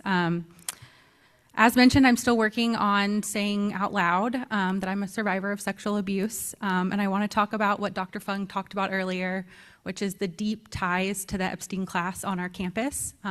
This has been something that's been really hard for myself and other survivors on campus, opening up old wounds and just also the hurt from the silence from the administration on these ties. But I've also found so incredibly much hope in the students and faculty and staff that have really come together about this issue. So we are newly branded the Crimson Alliance for Survivors. So thank you again for being here with us today. What started as just kind of an informal group of students talking about the ties when the news with Larry Summers came out and then Leslie Wexner, it started to get to the point where you couldn't ignore it on campus anymore, and we came together to figure out what we could do about it. So I'll talk just a little bit about what we've been up to and how you can get involved. Sorry, I'm saying way too much. But yesterday we held a really powerful event with Dr. Farmer, who is an Epstein survivor, and Ashley Judd, who is an actress, advocate, and author. We all know and love her, to really begin the conversation about these ties on campus and what would institutional courage look like? What would repair look like? And the New York Times article that came out on Tuesday lays out a lot of what these links are. I would encourage you to read it later if you haven't already seen it, but I wanted to share just 3 of the names, of the many names that we touched on yesterday. As I mentioned, Larry Summers is the former Harvard president and Secretary of Treasury. He maintained a deep, close friendship with Epstein until the day before his final arrest in 2019. After this was found out in the fall, he continued teaching and was still the head of a research center at HKS. David Gergen was the founding director of the Center for Public Leadership at HKS. He also maintained a friendship with Epstein until at least 2016. Lastly, Leslie Wexner. Wexner donated $42 million to Harvard Kennedy School, and much of that money when Epstein was managing his foundation. The main building that every visitor that I have to walk my child under bears his name. Every single guest has to come through that. I don't think we've done a tally yet, but his name is probably on at least 30 different classrooms, directional signs where we eat our meals. It is absolutely everywhere. Virginia Giuffre, testified that she was sexually abused by Wexner on multiple occasions. Dr. Farmer's sister, Maria Farmer, testified in a separate lawsuit that she was assaulted by Epstein at Wexner's Ohio estate, and his security kept her there for hours after while she was frantically trying to flee. Congressman Robert Garcia said, "We should be very clear. There would be no Epstein Island, there would be no Epstein plane, there would be no money to traffic women and girls. Mr. Epstein would not be the wealthy man he was without the support of Les Wexner." We followed the university's official denaming process and submitted a proposal on March 13th. We still have heard nothing besides we received it. They did give a very rare comment to the New York Times in this article, and that's the only time I've seen them speak about it yet. In the review process that Harvard outlines, there's no timeline, there's no transparency, there's no inclusion process. This is a theme that I'm hearing across organizing events at Harvard, is no matter what your connection is, you want more transparency, you want inclusion. And we're asking Harvard to meet us with what this moment demands, and that looks like institutional courage. Again, we're asking for transparency, inclusion, and a time-bound review process, not just for the denaming proposal, but for the broader Epstein investigation that they're doing. There was a 2020 report, and I might get in trouble for noting this. President Garber was the chair of the Gift Policy Committee during this time, and in that 2020 report, many of these links, despite the evidence and the news articles that were out there and what should have been known, were not included in that report. We did a survey before our event among HKS affiliates just to get their opinion on what they think is going on and what they want to do about it. 90% of the survey respondents want Wexner's name down, but just as important, 85% are demanding transparency. I think everyone in this room knows that the Justice Department is deeply broken, whether that's their attacks on Harvard or how they've handled the Epstein files.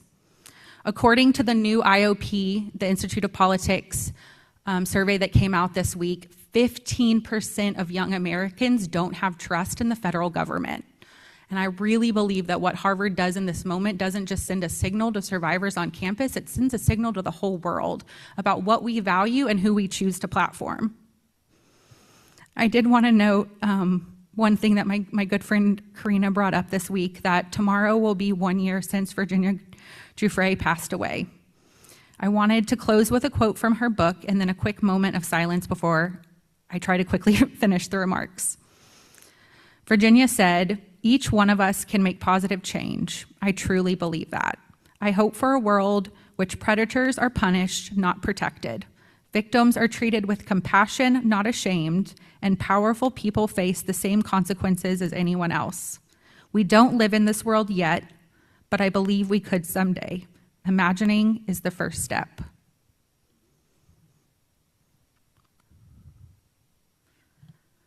Do the quickest moment of silence since we're over time. But thank you for being here. Again, I know it's late, but just by showing up, it shows that you care about this university, you care about what it means to be a student, alumni, faculty, staff. And again, we know what Harvard does sends a signal much broader than that.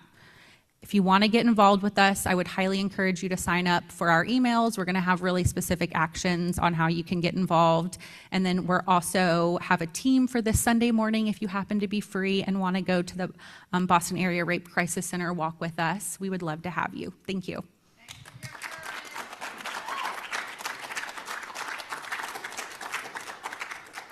Lauren, thank you so much. Let's give it up one more time.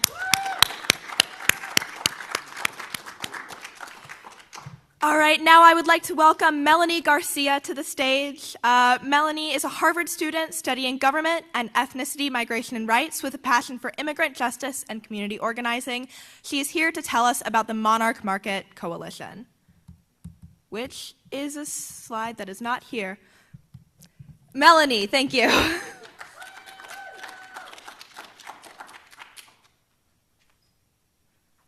Hi, everyone. My name is Melanie. I'm a junior here studying government and ethnicity and migration rights. I'm the co-president of RASA, the Mexican Student Association, the community organizing chair at the Phillips Brooks House Association, PBHA, and I'm an organizer with the Harvard Undergraduate Monarch Coalition. So the Monarch Coalition is a coalition of Harvard students organizing for immigrant justice. In February, we hosted a concert and market fundraiser to raise mutual aid funds to support Cambridge and Boston area community members struggling with legal fees and other costs associated with ICE's brutal campaign. In February, we raised over $2,000, and we are hosting another one, this time outdoors, next week on Thursday, April 30th, from 3:30 to 5:30, just inside Harvard Yard, outside of the Phillips Brooks House. The Harvard Undergraduate Monarch Coalition is composed of over 10 student organizations, including RASA, the Student Labor Action Movement, Latinas Unidas, Amnesty International, and more. And at our markets, we celebrate community, art, and resistance while raising awareness around the current violence being inflicted on immigrant, Black, and Brown communities across the country. Our markets feature student performances. The last one had performances by Mariachi Veritas, Kumba, and the Didentonics. And we have food sold by groups. We're gonna have empanadas and Mexican street corn, so it's very yummy food. And we also have original art and prints sold by students. At our markets, we also share educational materials, actionable campaign information, like the National TPS campaign, safety materials, and we also offer students opportunities to get trained and connected to broader anti-ICE organizing on campus. Recently, we had an ICE Watch training, and we are currently organizing in support of the grad student strike, particularly around Article 13, which includes protections for non-citizen workers. We had an ICE off-campus art build just yesterday, right outside in the Science Center Plaza, and it was to build solidarity with the strike and to mobilize students to organize around the immigrant protections that the grad students are fighting for. So yeah, a lot of what we're working right now is just raising funds, mutual aid funds for community members at Harvard, Boston, and Cambridge, and working with the grad students to get some of the demands here on campus for Harvard to recognize the vulnerability of its immigrant students and workers and to give us the protections that we deserve. If you want to learn more, you can follow us on Instagram at Harvard Monarch, and you can DM us there with any questions or if you want to get involved. And also, please RSVP to the market happening next week, tinyurl.com/outdoormonarch. And again, it's next Thursday, 3:30 to 5:30 outside PBHA, and I hope to see all of you there. Thank you.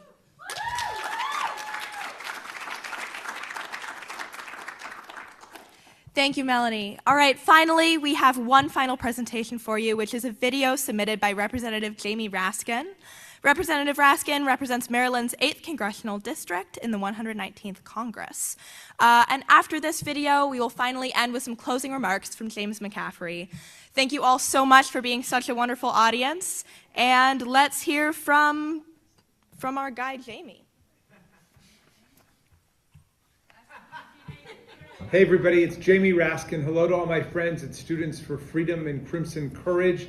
Thank you for your organizing. Thank you for putting this conference on. I'm sorry I can't be with you in person, and also forgive my sunglasses. I just had a little eye procedure, and so I'm adjusting to the light. In any event, I want to thank you guys for what you're doing. You know that this is essential. We're in the fight of our lives right now to defend constitutional democracy and freedom in America against a full-blown authoritarian push. And a lot of it began with the attack on colleges and universities, with the attack on law firms and their ability to represent who they want and to still be able to go into federal courthouses and buildings, the attack on unions, the attack on civil society generally. But the fight with the universities and colleges has been a critical one. And we know that they've been attacking foreign students, any students who veer from the MAGA party line. We know that they want to be able to control faculty hiring. They want to be able to control curriculum. They want to be able to control student admissions at colleges and universities across the country. And I'm grateful that President Garber took a very strong stand when this nightmare started. The institutions, whether they're law firms or colleges or universities or unions that have stood up to mega authoritarianism, are the ones who have been vindicated by events. We are winning all over the country, and also will be vindicated by history. And those who have caved in and buckled under will go down in some disgrace if they don't turn things around rather quickly. And there are a lot of law firms and a lot of universities that did not acquit themselves well when the most basic principles of academic freedom were violated and assaulted, and the most basic principles of the First Amendment were under attack.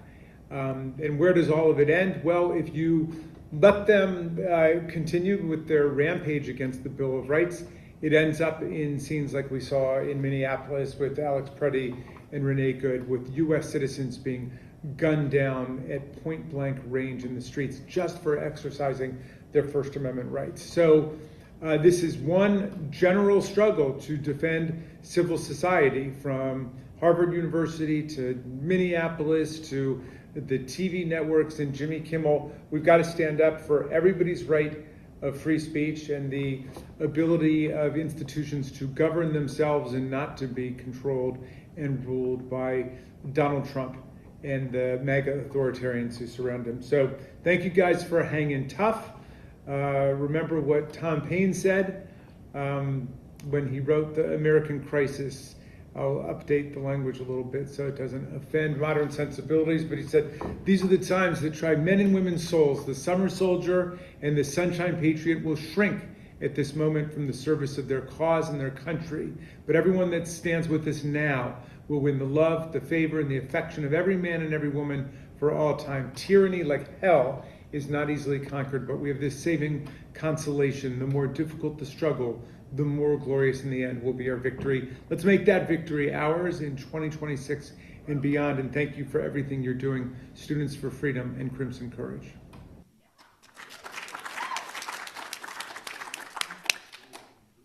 Thank you, Congressman. And overall, thank you all for being here. I want to give a big round of applause for Olivia Data for emceeing. And thank you all for being here. I hope you're able to gain something from this, and hope we're able to apply this knowledge and create some power from it.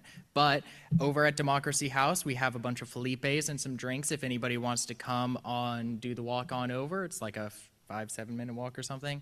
And I will see you all there. Thank you.